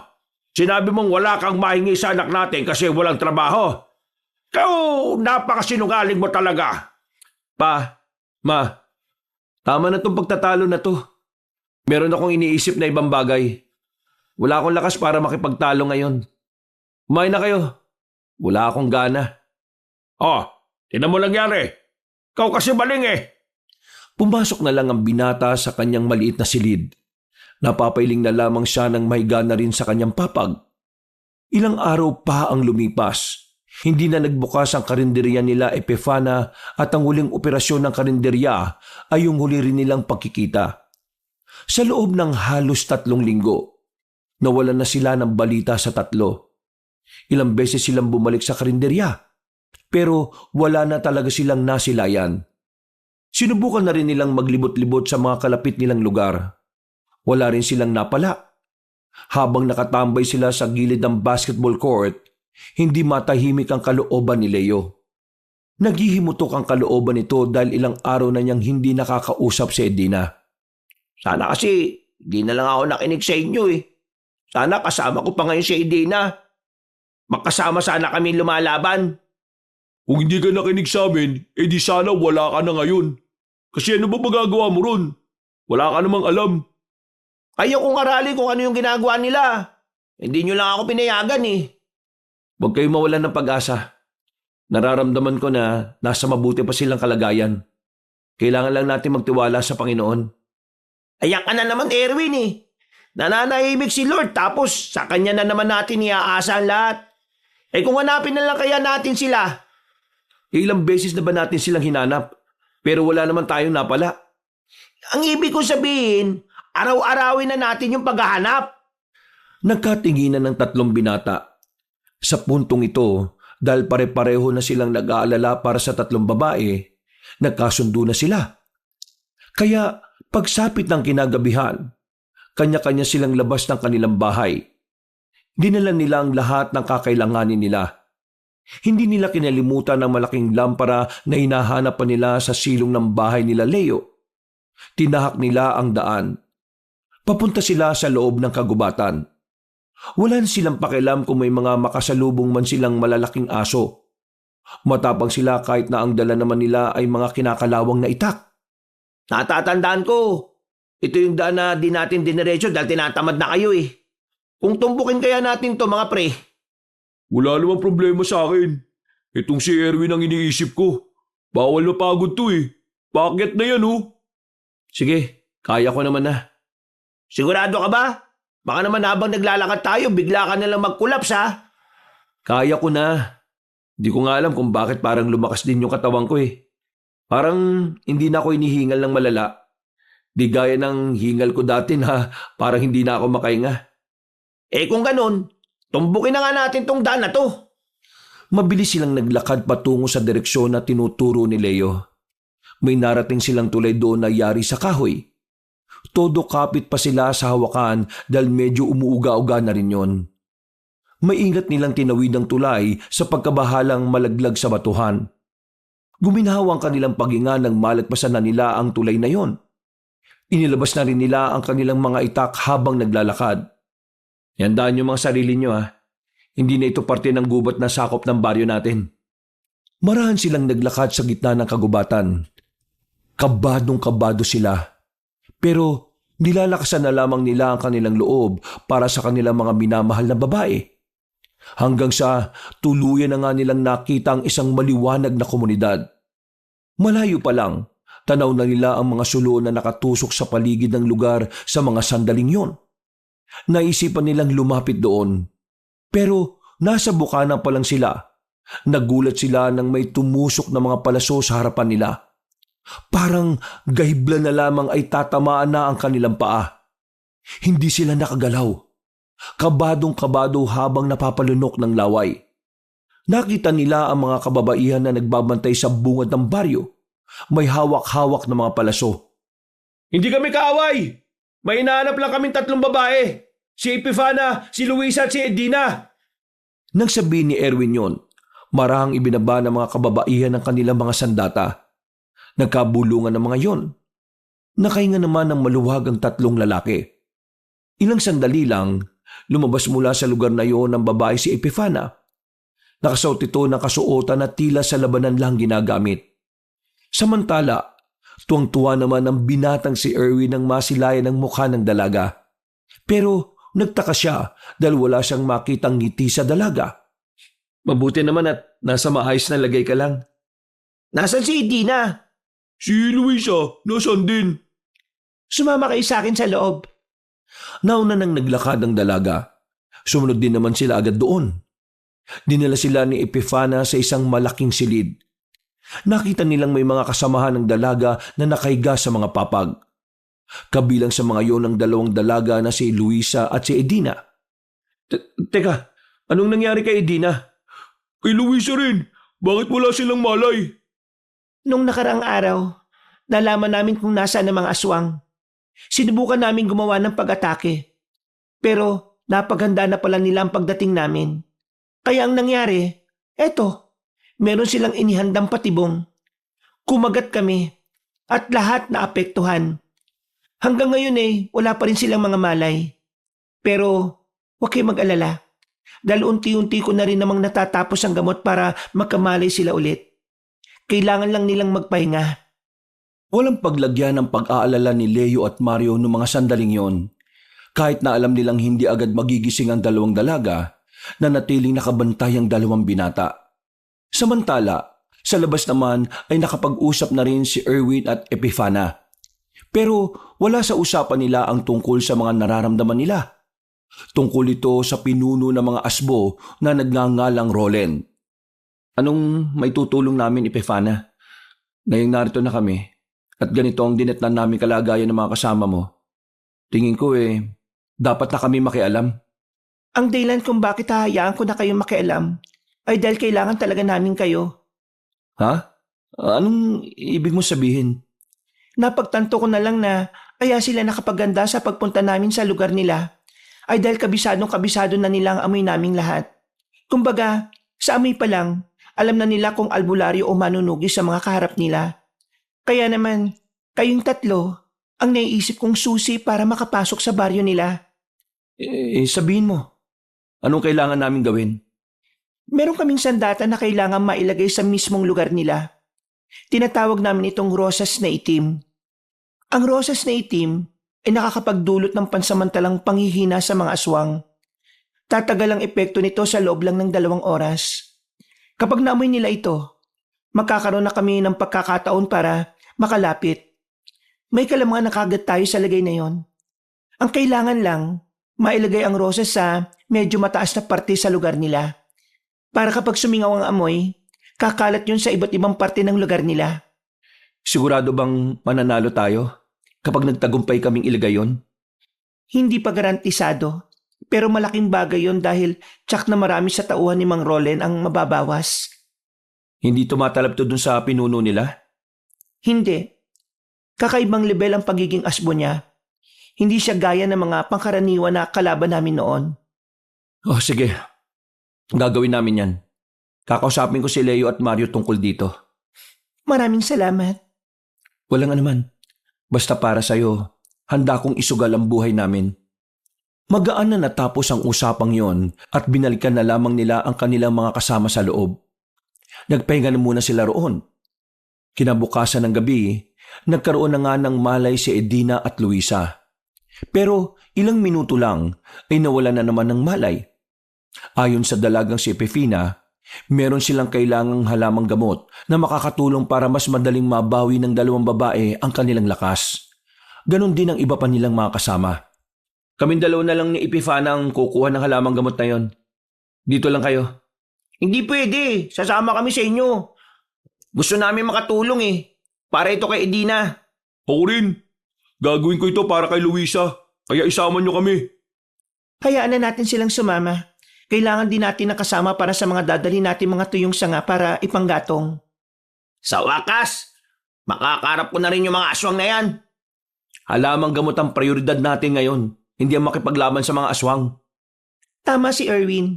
Kung sakaling mang may makitang tayong mga aswang, hindi natin sila papatulan. Kailangan natin makabalik kagad para maihalo ko ang halamang gamot sa ginagawa kong panglunas. Umupo na lamang si Leo. Hindi rin nagtagal, agad na rin silang umalis. Malayo-layo ang kagubatan na kailangan nilang puntahan. At ayon sa dalagang si Epifana, tuwing gabi lamang lumalabas ang mahiwagang halamang gamot na yon. Habang nasa kasagsagan sila ng paglalakbay, may mga nadaanan silang mga bangkay ng mga mangangaso sa daan. Inaagnas na ang mga yon. Palatandaan lang na may ilang araw na rin nakahandusay ang mga yon doon. Akala ko ba, nagpaparami ang mga aswang? Bakit sila pumapatay ng tao ngayon? Ang mga dumali sa mga tao ay mga aswang na biktima ng yanggaw. Normal lang sa kanilang pumaslang ng tao dahil yun ang parte ng pagiging aswang nila, kung saan hayok na sila sa laman ng tao. Isa rin yun sa kailangan nating paghandaan. Mapapangis din sila. Ang aswang na gustong makakain ng tao ang isa sa mga mabibilis at mararahas. Sa sinabing yun ni Epifana, hindi maiwasan ni Erwin na hindi kabahan. Hindi lang nila maamin pero natatakot din naman silang lumaban sa mga nilalang na yon. Pero dahil gusto nilang patunayan sa 3 dalaga na karapat-dapat sila, gagawin nila ang lahat ng kanilang makakaya para makatulong. Makalipas ang ilang oras, natanaw na rin nila ang malawak na taniman ng halaman na may puting dahon. Yun na ang halamang gamot na kailangan nila. Kaya naman, wala na silang sinayang na sandali. Agad na silang lumapit doon. Sapat na ito mga nakuha natin. Ang kailangan na lang natin gawin ay mangolekta ng mga tuyong sanga. Mahabang oras ang gagawin kong paglalaga. Doon sa bandang yun. Parang maraming tuyong puno doon, oh. Bilisan na lang natin para makabalik tayo kagad. Papunta na sana sila sa direksyong itinuro ni Mario, pero bigla na lang silang kinabahan sa di malamang dahilan. Nagtitindigan ang kanilang balahibo. Pinagpapawisan sila ng malamig. Kahit si Epifana, Mababakas din ang kaba base sa ekspresyon ng mukha nito. Epifana, anong nangyayari? Narito ang pinuno ng mga asbo. Kailangan na nating umalis. Bilis! Kumari pa sila ng takbo pabalik. Habang tumatakbo sila, nararamdaman nila ang malakas na presensya ng isang tao. Tumatahol-tahol pa ito na may kasamang malakas na angil. Takbo lang! Walang hinto! Mapapamak tayong lahat kapag naabutan niya tayo. Hindi ba talaga natin siya kayang labanan? Kung mga manunugis ang kasama ko, kakayanin namin. Kaya ngayon, iiwas lang tayo gaya na napag-usapan natin.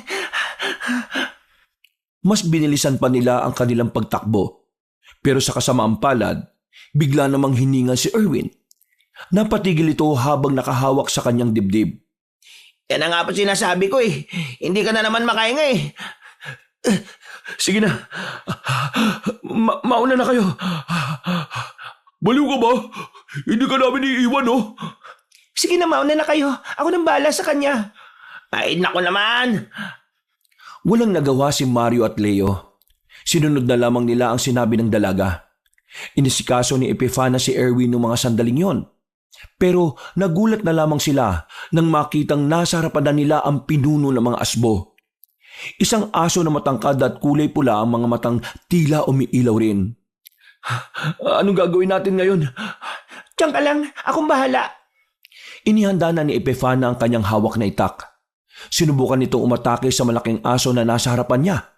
Pero hindi pa siya nakakalapit, bigla nang umangil ng malakas ang aswang na asbo. Malakas ang pag-angil na ginawa ng aswang, kaya naman halos ikabingi nilang dalawa yon. Hindi natuloy ang dalaga sa paglapit nito, pero dumamba sa kanya ang malaking asong itim. Pumaibabaw ito kay Epifana.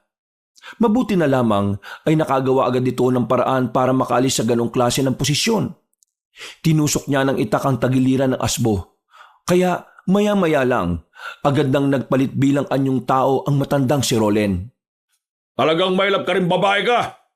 Sa lahat ng mga kasama mo, ikaw lang ang nanatiling may malay. Masasabi kong kakaiba ka sa lahat. Pinabati kita dahil ngayon, masasabi kong ikaw ang pinakamalakas sa lahat ng nakalabang ko. Hindi ko kailangan ng papuri mo. Ang kailangan ko, mamatay ka! Hindi na nagsayang ng oras ang dalaga. Muli nitong winasiwas ang hawak na itak. Pero mabilis din namang nakakailag sa kanya ang aswang na si Rolen. Tila ba mas mahirap pa para kay Epifana na nakaganong anyo ang kanilang kalaban. Maya-maya, tinamaan na ng matanda ang babaeng si Epifana dahilan para tuluyan ng mapaluhod ang isang tuhod ng babae.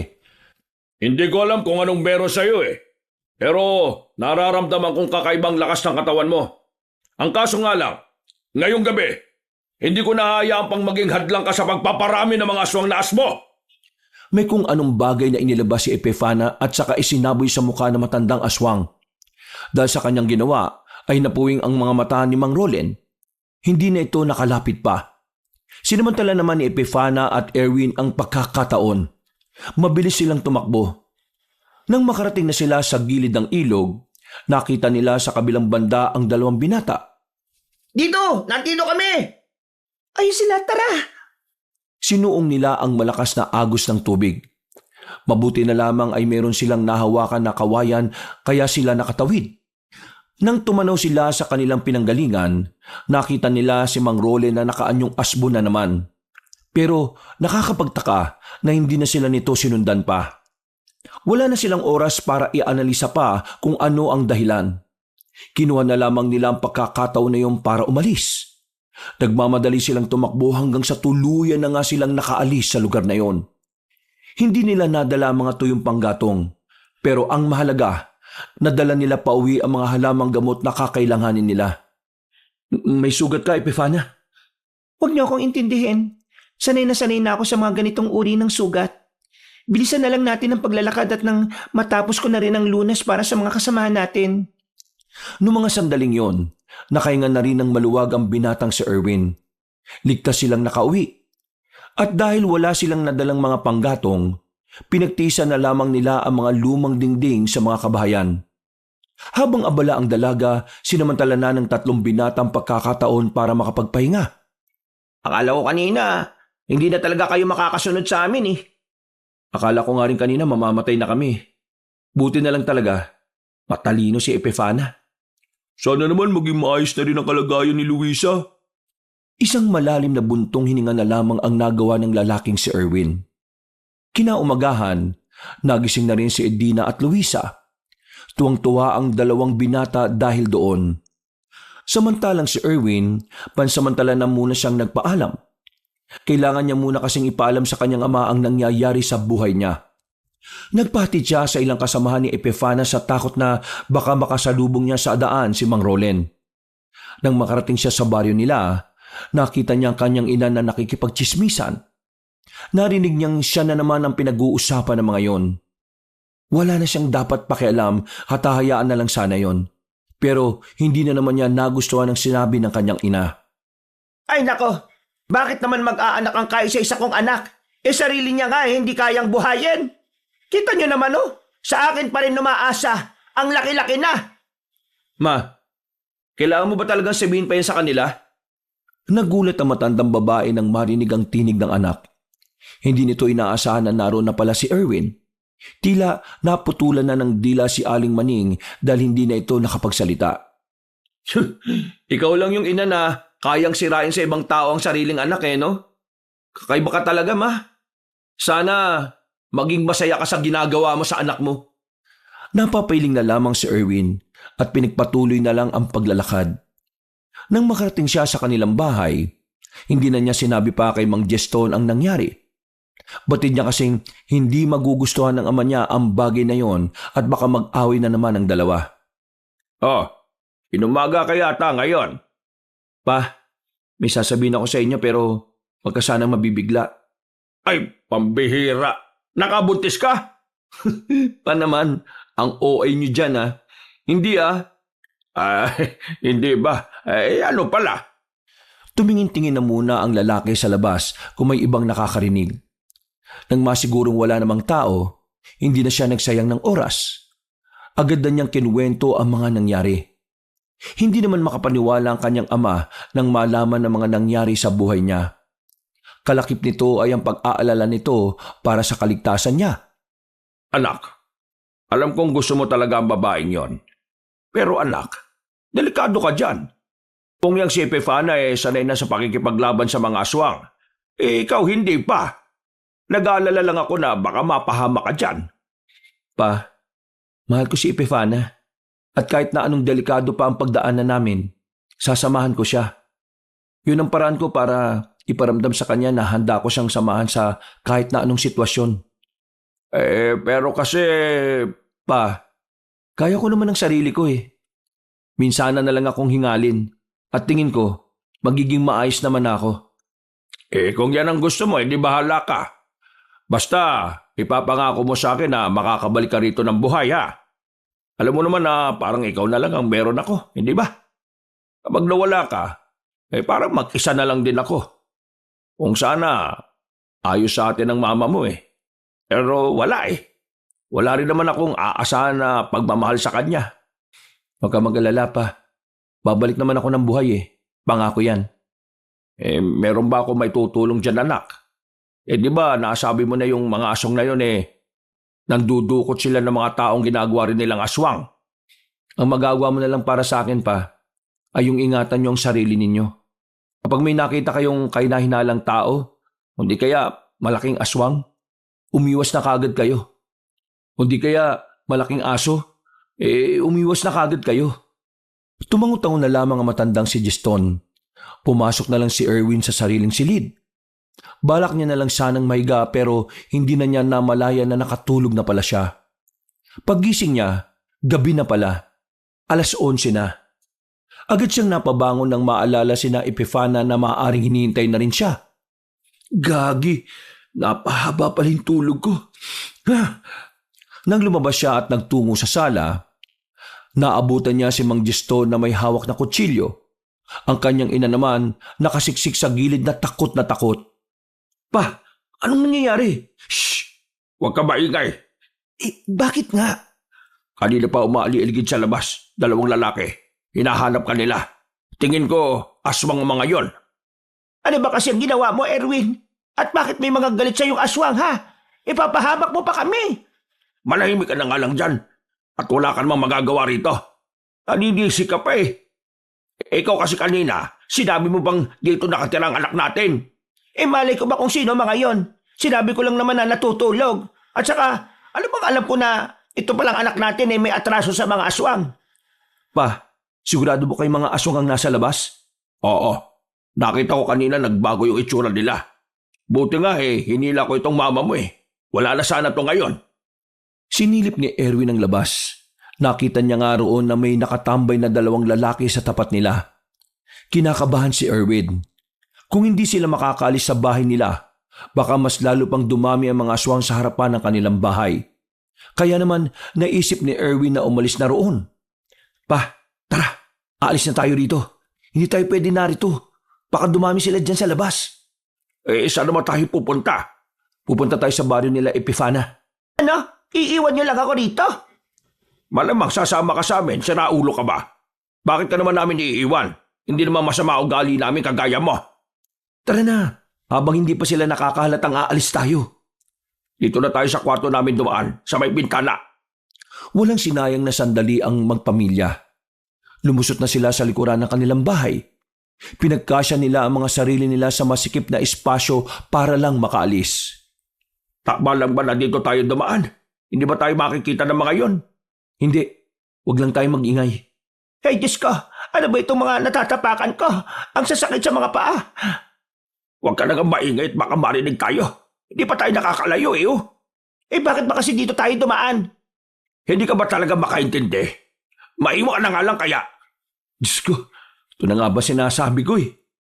Natigilan silang lahat nang maramdamang pumasok na rin sa kanilang bahay ang 2 lalaki.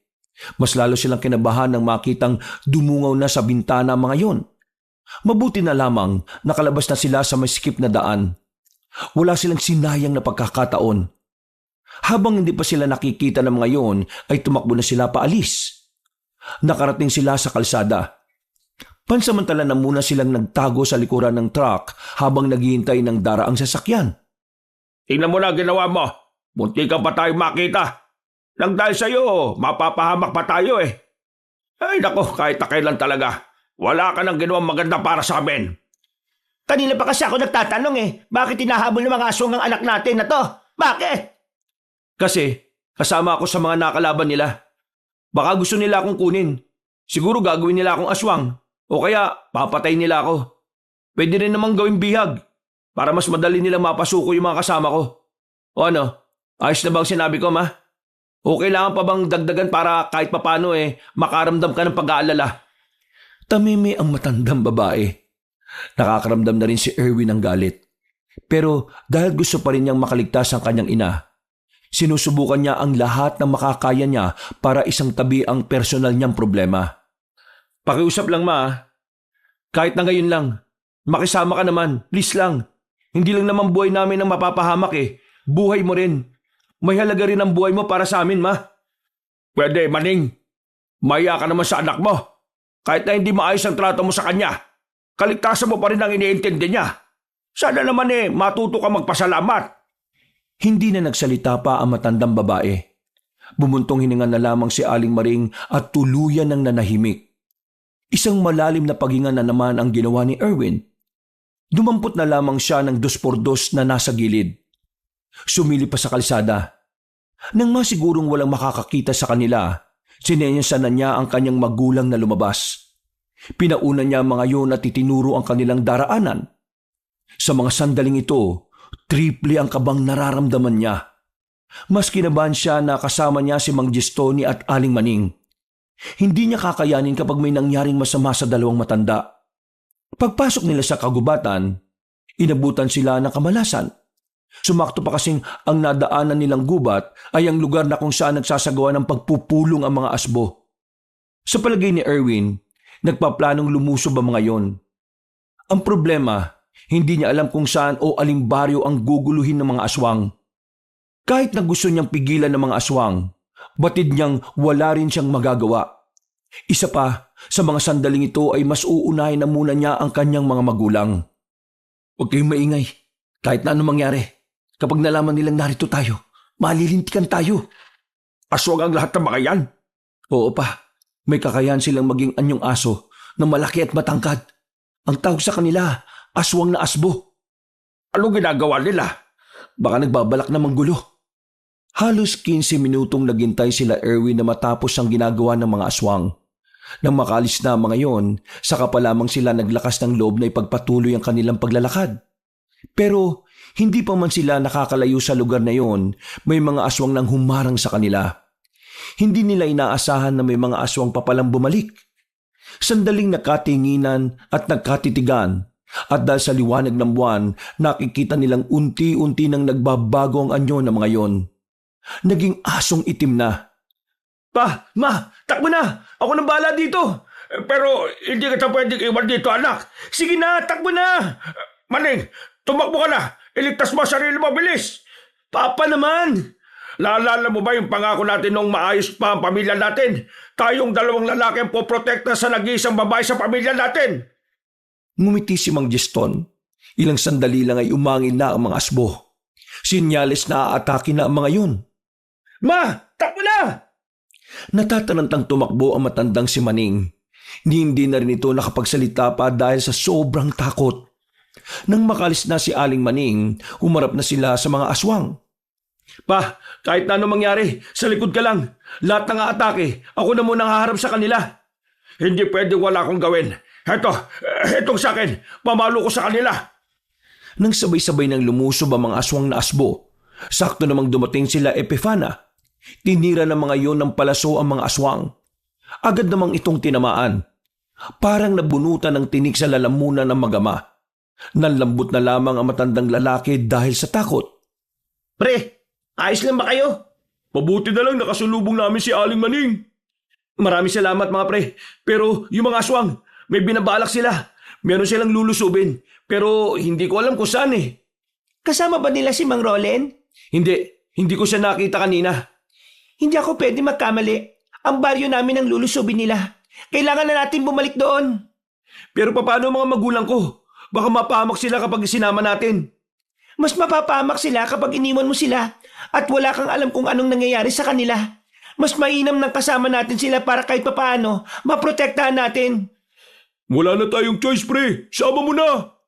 Kami na lang ang bahalang mag-alalay kina tito at tita. Maraming salamat talaga mga pre. Wala na silang sinayang na sandali. Nagmamadali na silang makalis.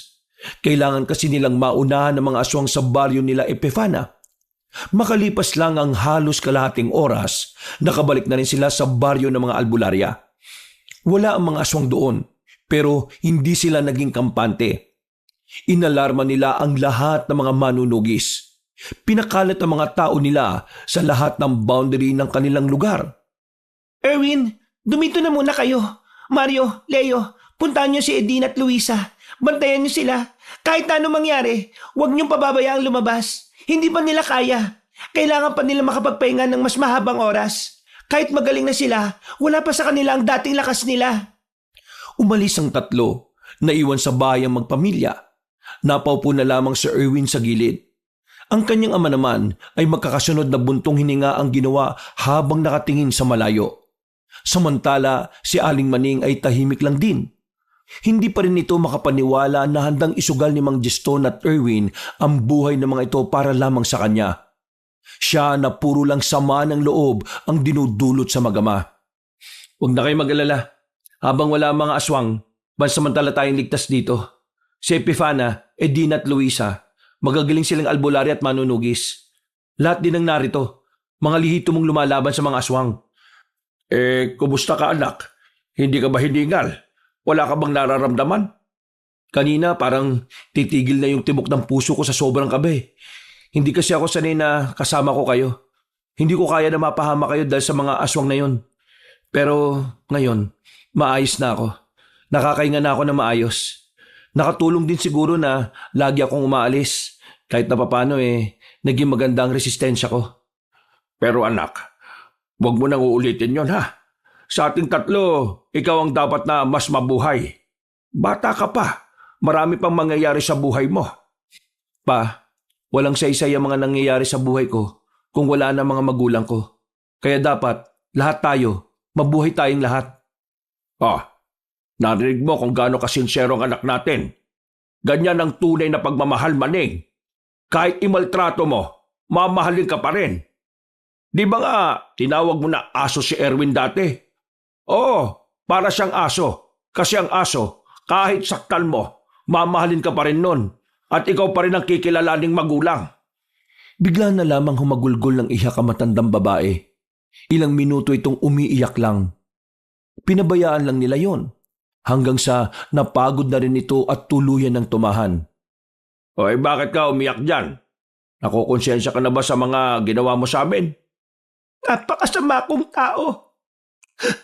Napakasama ko. Umiiyak ako kasi hindi ko kayo maintindihan.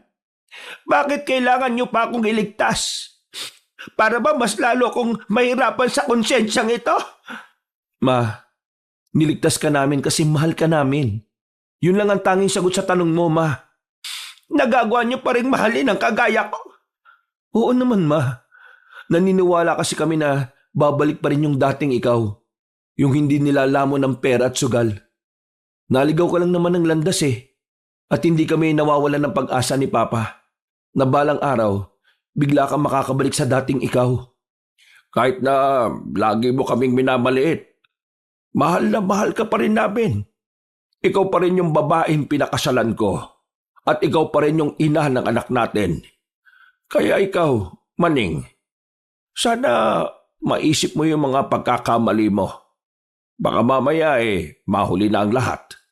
Lalong umiyak ang matandang babae. Hagulgol na ito ng iyak. Paulit-ulit itong humihingi ng tawad sa kanila. Kalaunan, kumalma na rin naman si Aling Maning. Nagkapatawaran na rin silang mag-ina. Napatawad na rin ni Mang Geston ang kanyang asawa. Sa puntong ito, tila yun ang bago nilang panimula. Pero kahit na masaya si Erwin dahil maayos na ulit ang kanilang pamilya, hindi pa rin nawawala ang pangamba sa kanyang kalooban. Lumipas ang halos 4 na oras. Inabot na sila ng madaling araw, pero walang dumating na aswang. Hanggang sa sumapit na nga ang kinaumagahan. Nagtataka sila kung ano ang nangyari. Epifana, anong nangyari? Wala ba kayong nasagap na impormasyon tungkol sa mga aswang? Bakit hindi sila umatake kagabi? Magkakasama na sila sa iisang bakuran ng mga sandaling yon.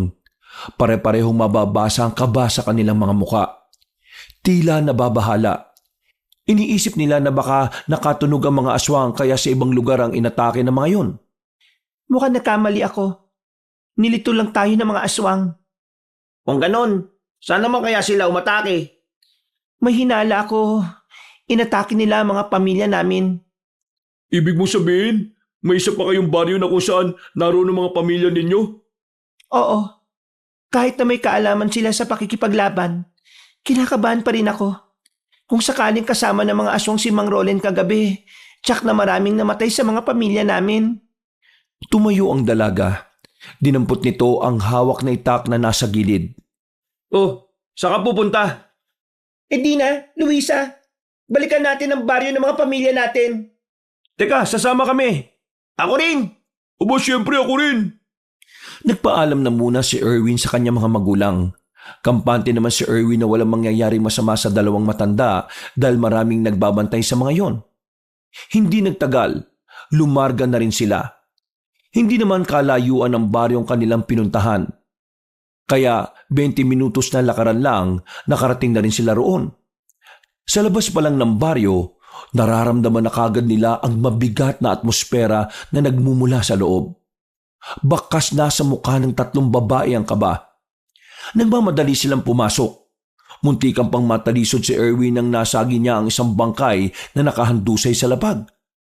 Sugatan ng bangkay, hindi mabilang ang malalalim at mahahabang kalmot sa katawan. Tama nga ang inala mo, Epifana. Dito sila umatake. Ang mga magulang namin. Mabilis na naglakad ng 3 babae. Inisa-isa nilang puntahan ang bahay ng pamilya nila. Nang makarating sila sa bahay nila Epifana, nakita sila ng sulat sa ilalim ng lamesa. Nakasaad sa sulat na nakaalis na ang kanilang mga pamilya bago pa man dumating ang mga aswang. Nakahinga ng maluwag si Epifana at ang 2 dalaga. Anong sabi sa sulat? Nakatunog sila. Nakaalis silang lahat dito bago pa may makarating na mga aswang. Pero yung mga bangkay na nakita natin kanina, hindi namin kilala. Mga dayo lang at pumasok sa baryo para magnakaw. Kinarma ang mga loko. Alam nilang walang tao kaya nila pagnanakawan itong mga bahay. Kailangan na nating maghanda. Mas magiging madugo ang susunod na laban. Erwin, kailangan nyo nang matuto. Kailangan nyo mas maging matatag para mas makalaban na rin. Hindi sa lahat ng oras kaya namin kayong protektahan. Kaya mas mainam na kaya nyo ring ipagtanggol ang sarili ninyo. Napatango na lang din sila Erwin. Dahil wala na rin naman silang gagawin doon, agad na rin silang umalis. Pagbalik nila sa baryo ng mga manunugis, sinamantala nila ang buong maghapon para ihanda ang kanilang mga sarili. Nang sumapit na naman ang kinagabihan, lahat na matatandang nasa baryong yon, pinapasok na sa mga sikretong silong ng mga bahay. May mga lagusan kasi roon na parang itinuturing na rin nilang underground. Ang lugar na yon ay matagal nang nakalaan para sa mga ganoong klase ng pangyayari. Erwin, anak, mangako ka sa amin ha. Walang mangyayaring masama sa iyo. Makakabalik ka sa amin ng buhay. Oo pa, makakasama niyo ako ulit. Hindi ko alam ang sasabihin ko. Alam kong naging masamang ina ako sa iyo. Pero sana mabigyan mo ulit ako ng pagkakataong makabawi. Kaya kailangan mabuhay ka, Erwin, anak. Huwag po kayo mag-alala. Sabay-sabay po kaming lalaban. Walang iwanan. Kami po ang bahala sa kanila. Matapos ang pag-uusap na yon, pinapasok na rin sa silong ang dalawang matanda. Lumabas na sila Erwin sa bahay. Hawak-hawak na nila ang kanilang mga sandata. Dahil sa mga sandaling yon, inaasahan nilang magaganap na ang pag-atake ng mga hinihintay nilang kalaban. Luisa, Edina, kayong dalawang pinaka-inaasahan ko na makakatuwang ko sa pakikipaglaban kay Mang Rolen. Erwin, Leo at Mario, ang mga pangkaraniwang asbo lang ang kakalabanin nyo. Sige, naintindihan namin. Sige na, bumeson tayo sa bukana ng baryo. Naglakad ng matatag ang mga manunugis patungo sa kanilang pupwestuhan. Mararamdaman sa kanilang bawat takbang ang kanilang tapang at pagiging determinado. Kahit na may kaunti pa rin nararamdamang kaba si Erwin, kakaiba ang lakas niya ngayon. Dahil sa puntong ito, hindi na lamang si Epifana ang dahilan kung bakit siya lumalaban. Inaaalay niya rin ang laban na yon sa kanyang mga magulang. Hindi nang tagal, nagpakita na nga si Mang Rolen sa tapat ng baryo. Tindig pa lang nito ay ramdam na nila ang nag-uumapaw nitong kumpiyansa. Pinahanga ko ng mga pamilya ninyo. Wala kaming inabutan. Masasabi kong hindi rin talaga kayo basta-basta. Kaya naman, direktahan na akong dumiretso para lang sabihin na ngayong gabi, dadanak ng dugo sa lupain ito. Huwag ka mag-alala. Naganda kami ngayong gabi para maibibigay namin ang laban na gusto mo. Mabuti naman kung ganon. Ayaw na ayaw ko kasing nagsasayang ng oras sa mga mahihina at walang kwentang kalaban. Sumipol ang matandang aswang. Isa-isang lumabas ang matatangkad at itim na aso mula sa kadiliman. Noong mga sandaling yun, napapalunok na ng laway si Erwin. Nakakaramdam siya ng takot. Pero sa kabilang banda, nakakaramdam din siya ng pagkasabik. Hinigpitan na niya ang hawak sa itak. Dahil ilang sandali lang, Lusob! parang mga asong baliw na nagtakbuhan patungo sa harapan ng baryo ang mga yon. Nang makapasok na, sinalubong na rin nila Erwin ang mga asbo. Mga pre, ingat kayo ha! Sila mag-ingat sa akin! Ulagya ang lalaking aso nito! Nakisabayan ng tatlo kasamang iba pang mga kasamahan nila. Mababangi sa mga aswang na asbo. Kaya kahit na sapat naman ang kanilang bilang para harapin ang mga yon, hindi agad naging madali para sa kanila ang mga unang minuto ng labanan. Pre, sa gilid! Ay, kagi! Focus mga pre! Focus! Nang matamaan na ni Erwin ng taga ang isang aswang, tila nabuhay ang kanyang moral. Nalaman niya ang pakiramdam na makapas lang ng aswang kaya mas lalo siyang ginanahan. Humiwalay ito kay Leo at Mario. Pumagitna na rin si Erwin kasama ng iba pang mga veteranong manunugis. Makalipas lang ang sandali, marami na rin ang sugatan sa kanilang hanay. Pero kahit na ganoon, mas marami naman silang napatay na aswang. Masasabi nilang nakalalamang pa rin sila kahit na papano. Walang susuko! Erwin! Pre, sa likuran mo! Diyos ko ka, oh! Pagkaharap ni Erwin, hindi na niya namalayan na nasa likuran na pala niya ang matandang si Roland. Hinawakan siya nito sa leeg. Sa puntong yon, napatigil na rin sila Epifana. Bakit? Hindi mo ba kayang kaming tatlo? Kaya gagamit ka ng bihag ngayon? Anong hindi kaya? Ginagamit ko lang isang to para naman may pakinabang. Ngayon, kung hindi kayo susuko, mamamatay ang isang ito. Binitiwan ni Mang Roland si Erwin, pero mabilis naman naglabas ng punyalang aswang na si Roland. Itinutok yon sa mismong leeg ng binata. Huwag kayong makinig sa isang ito. Mas piliin nyo ang maraming buhay kumpara sa akin. Uy! Baliw! Kahit hindi ko ang piliin namin, malalagay pa rin kami lahat sa alanganin. Wala ring saysay, no? Tama si Leo. Kaya mas maganda nang piliin namin ang buhay mo ngayon. Wag! Hindi nyo ko na. Tama na! Tama na yung walang kwentang usapan na to. Tama na talaga! May kung anong dinukot si Erwin sa kanyang bulsa. Buhangin niyo na agad namang isinaboy sa mukha ni Mang Roland. Nang dahil doon, nakakuha ng pagkakataon si Erwin na tagain na matandang aswang. Tinamaan niya yon sa mukha. Pero dahil sa kanyang ginawa, tuluyan ang naging halimaw ang matandang lalaki. Nagpalit niya ito ng anyo bilang asbo. Pero kung ikukumpara sa ibang aswang na asbo na naroroon, di hamak ng mas malaki at mas matangkad si Mang Roland. Ihandaan niyo na ang mga sarili ninyo! Umangil ng malakas si Mang Roland. Na nakita mga tenga nila kaya sandali silang nawala sa forma. Mayang-maya pa, nakita na lamang ni Erwin na nasa harapan na niya ang halimaw. Kinalmot siya nito. Nagawa naman niya itong ilagan. Ang kaso nga lang, nahawakan ni Mang Roland ang kanyang balikat at pinisil ng madiin. Napasigaw pa sa sakit ang binata. Mabuti na lang ay nakalapit agad ng 3 babae sa kanya para ilayo siya. Ayos ka lang? Hindi ko maigalaw ang balikat ko. Ang sakit. Gumilit ka muna. Kami nang bahala. Hinarap ng 3 babae ang pinuno ng mga asbo.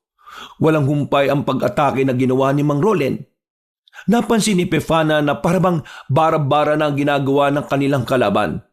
Tila hindi na ito nag-iisip. Parabang nakaukit lang sa utak nito na patayin ng lahat ng nasa harapan nito. Edina, Luisa, tsumembo tayo. Wala na sila sa tamang pag-iisip. Madali na natin ito mapapaslang. Tumango ang 2 babae kay Epifana, pero si Mang Roland tuloy lang ang paglusob sa kanila. Dahil sa bilis nito, tinamaan na rin nito ang 3 babae. Pero parang wala lang sa mga albularyo ang natamong sugat. Sa halip na manghina, sinamantala pa nila ang pagkakataon. Tinaga ni Epifana ang halimaw. Tinamaan yun sa dibdib.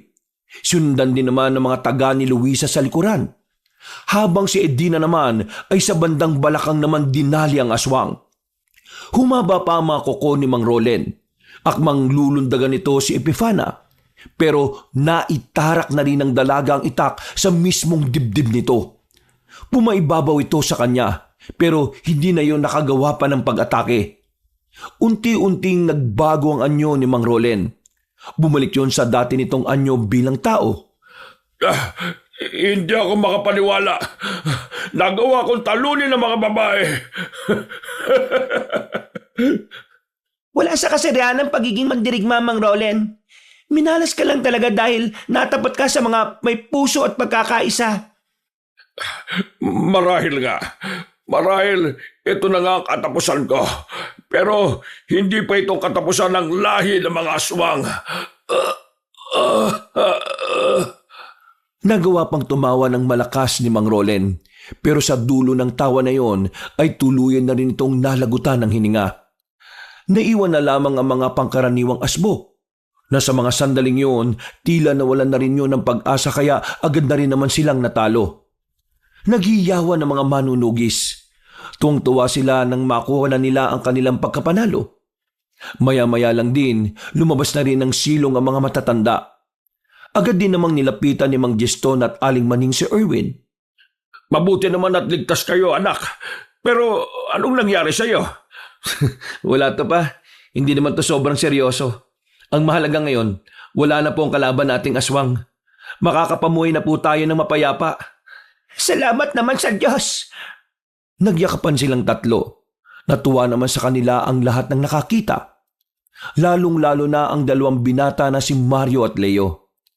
Nang matapos ang kaguluhan, makalipas lang ang 2 araw, isang pagdiriwang ang ginanap. Nagkaharap-harap sa pagdiriwang na yon ng mga magulang nila Erwin at Epifana. Nagkaroon ng formal na kasunduan sa panliligaw na itutuloy ni Erwin.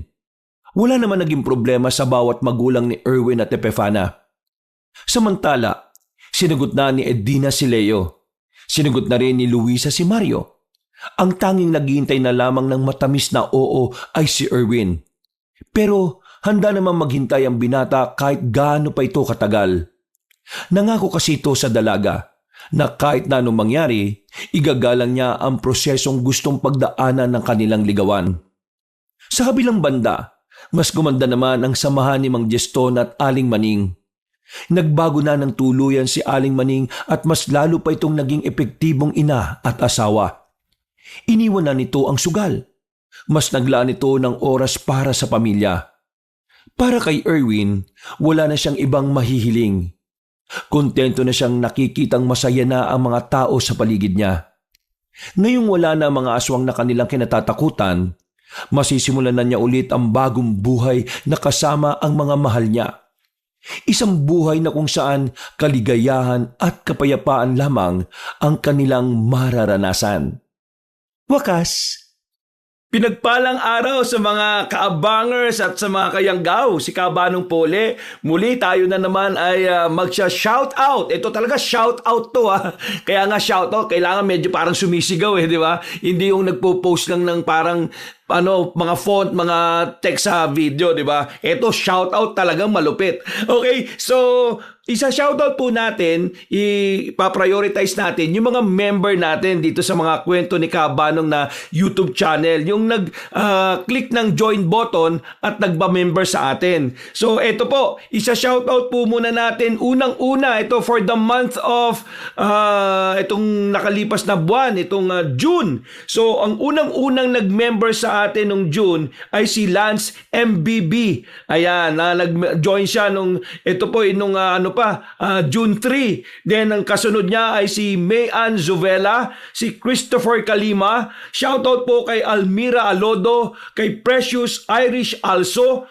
kay Josephine Barrientos, kay Shaololin Your Love. Ayan, hello po kay Noel Reyes, kay Lynn Kalayeg, kay Kalokal Kualas Dimols, at kay Akala Carmi. And shoutout rin po kay Myla Lotino, kay Chris Michael Betita, kay Mark Hill, kay Grace Galye, kay Anjo Pasiao, kay Jomar Velarde Atamosa, kay Trina Santos, kay Kathy Shoko, kay Bay Mangtas, kay Jordan Villar, kay Milrose Demate, at kay Larina Fuentes. Shoutout rin kay Let's Cook and Stroll. Ayan. And then shoutout rin po kay Emma Cabalquinto, kay Floreza Pelayo. Ito po ay nag-join as gabunan, mas higher level ng membership natin. Si Ruben Stainless Steel Fab, ayan. And syempre kay Yami Almenario, and kay Rose Alday, kay Josephine Aledo, and last but not the least, si The Traveler. Ayan po. So, shoutout po sa inyong lahat. Salamat po talaga sa inyong suporta. Malaking bagay po yung pagpapamember nyo sa ating channel. At syempre dahil doon, kayo po ay laging priority sa shoutout. Unang-una po kayo lagi sa ating mga isa-shoutout na mga members po natin. And syempre, yung mga nag-comment, wag po kayo mag-alala dahil isa-shoutout pa rin po namin kayo. Di ba? Hindi po kayo mawawala sa shoutout. Pero ito po, randomly lang po ito kung sino po yung mahagip na mga mata ko sa marami po Pasensya na po kasi talagang halos umaabot po ng 300, 500 plus yung mga nag-comment. Kaya hindi ko po pwedeng i-shoutout kayong lahat or else baka puro shoutout na lang po yung ating video, yung ating upload, no? So, shoutout po unang-una, walang iba kundi si Roslyn Rigual, ayan, from Riyadh, Saudi Arabia. Shoutout rin po dito kay Evelyn Reyes, ayan, taga ano po ito, Nayanggaw po daw sila sa kanilang lugar. Then kay Aurea Kaiga, ayan. Then shoutout rin po dito po kay Jenna Sobiano from Hong Kong. Ayan, nawiwindang daw yung amo niya sa kanya. And then syempre, shoutout rin po, ito po galing po sa Singapore, si Aslam Liza. Hello po. Then shoutout rin po kay Lilian Ilombre. Ayan, tagapakinig po daw sila. Sadyang gahama na yung mga sa mga aswang dahil sa kapangyarihan. Yun yung sinabi niya doon sa comment niya, no? And then syempre ito po yung galing pa sa Jeddah KSA. Hello po Lilian.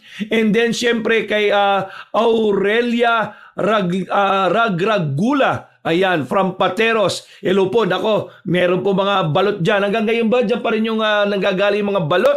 And syempre kay Cherry Ann Espere. Ayan, hello po kay Ann Espere from Tacloban City. Ayan. And then syempre, shoutout rin po kay Jocelyn Nazareno from, Riyadh pa. Grabe, no? Then syempre kay Lolin Mahilom from Singapore. And then shoutout rin po kay Jins Choi, ayan po, hello po. And syempre kay shoutout po kay Nikods Milan. Nakikinig po siya galing sa Saudi Arabia. Ayan, then shoutout rin po ito kay Charita Dakles. Ayan, siya nakikinig po daw siya araw-araw. Then kaya Richelyn Malangka, shoutout po sa iyo. Then syempre shoutout rin po dito, walang iba, kay Irene Caniban. Ayan, grabe po, mag-upload kayo ng bagong aswang story dahil lagi daw siyang nakikinig, okay? And then syempre shoutout rin po dito sa Bye Leyte City po, sa Galenzoga family at Ibanez family. Hello po, shoutout po sa inyo. Then syempre po ito po galing naman po sa Cebu City kay Judy. Ayan, kay Judy D siguro ito. Judy D. Anyways, shoutout po sa inyo. And syempre kay Emma de la Cruz ng Bacoor. Ayan, malapit lang po. Dito lang po kami sa Las Piñas eh. Ito rin po, shoutout naman po ito galing sa Bahrain kay Leah Flowers BCC. And syempre, ito naman po ay galing sa Lavizares, Northern Samar, si Ems Denyiga. Hello po, shoutout po sa iyo. And then syempre, shoutout rin po dito sa kay Presbyteros Rose. Tama ba yun? Ayun, shoutout po sa iyo. And then syempre ito, shoutout rin po kay Irma Umali, yan, from Italy. Wow, buti na lang ang boses ko nakakarating ng Italy. Sana sana pati ako makarating na rin. Sino kaya mag-sponsor? Anyways, shoutout rin po kay Jinsin Suson from Jeddah, Saudi Arabia. And sabi niya, wow, mashallah, kabanong, nakauna na rin siya. Ito po, listening from Bahrain, Manama, si Rosel Escaloda. At syempre kay shoutout daw po kay Boss Edgar and kay Amsel John Arellano. At saka syempre kay sa asawa niya at kay Jenit na anak, asawa ko na si Jenit, ang asawa niya, then si Joshua, ang kanyang anak from Cebu City. Hello po, maayong ugma sa inyong tanan, tama ba? So anyways po mga kaibigan, maraming salamat po. Sa mga hindi ko na shoutout ngayon, wag po kayong magsasawa po na mag-comment po, at mas maganda nga po na i-comment nyo po yung pangalan nyo para mas yun na lang po ang basahin ko. Kasi minsan pagka yung name nyo sa YouTube medyo dikit-dikit at minsan yung iba parang screen name no? Parang artista lang eh. And syempre kung gusto nyo pong lagi kayo napaprioritize, every video ay ma-shoutout kayo, Eto po, mag-join po kayo. Makita nyo sa title ng ano natin, 'di ba, ng ating YouTube channel, mga kwento ni Kabanong. May join button po diyan. Sa halagang almost 100 pesos lang po. Malaking tulong na po sa akin 'yan na mabigyan kayo ng mga gandang kwento, 'di ba? Mahabang kwento para po kayo po ay ma-entertain po natin sa araw-araw. So sana po masuportahan nyo rin po ako by joining our YouTube channel, okay? Mga kwento ni Kabanong. So, sa iyo ngayon lang po muna, ako'y magpapaalam. At syempre sa lahat ng mga nakikinig sa mampanig na mundo, yung mga team OFWs natin, team nanay, team family, team empleyado, di ba? Team driver, team mga palengke, di ba? Tindera sa mga palengke, team hardware, team bakery, team security guard, at kung ano-ano pa. Thank you very much po. Mag-iingat po kayo lagi kung saan man kayo naroon. And God bless and I love you!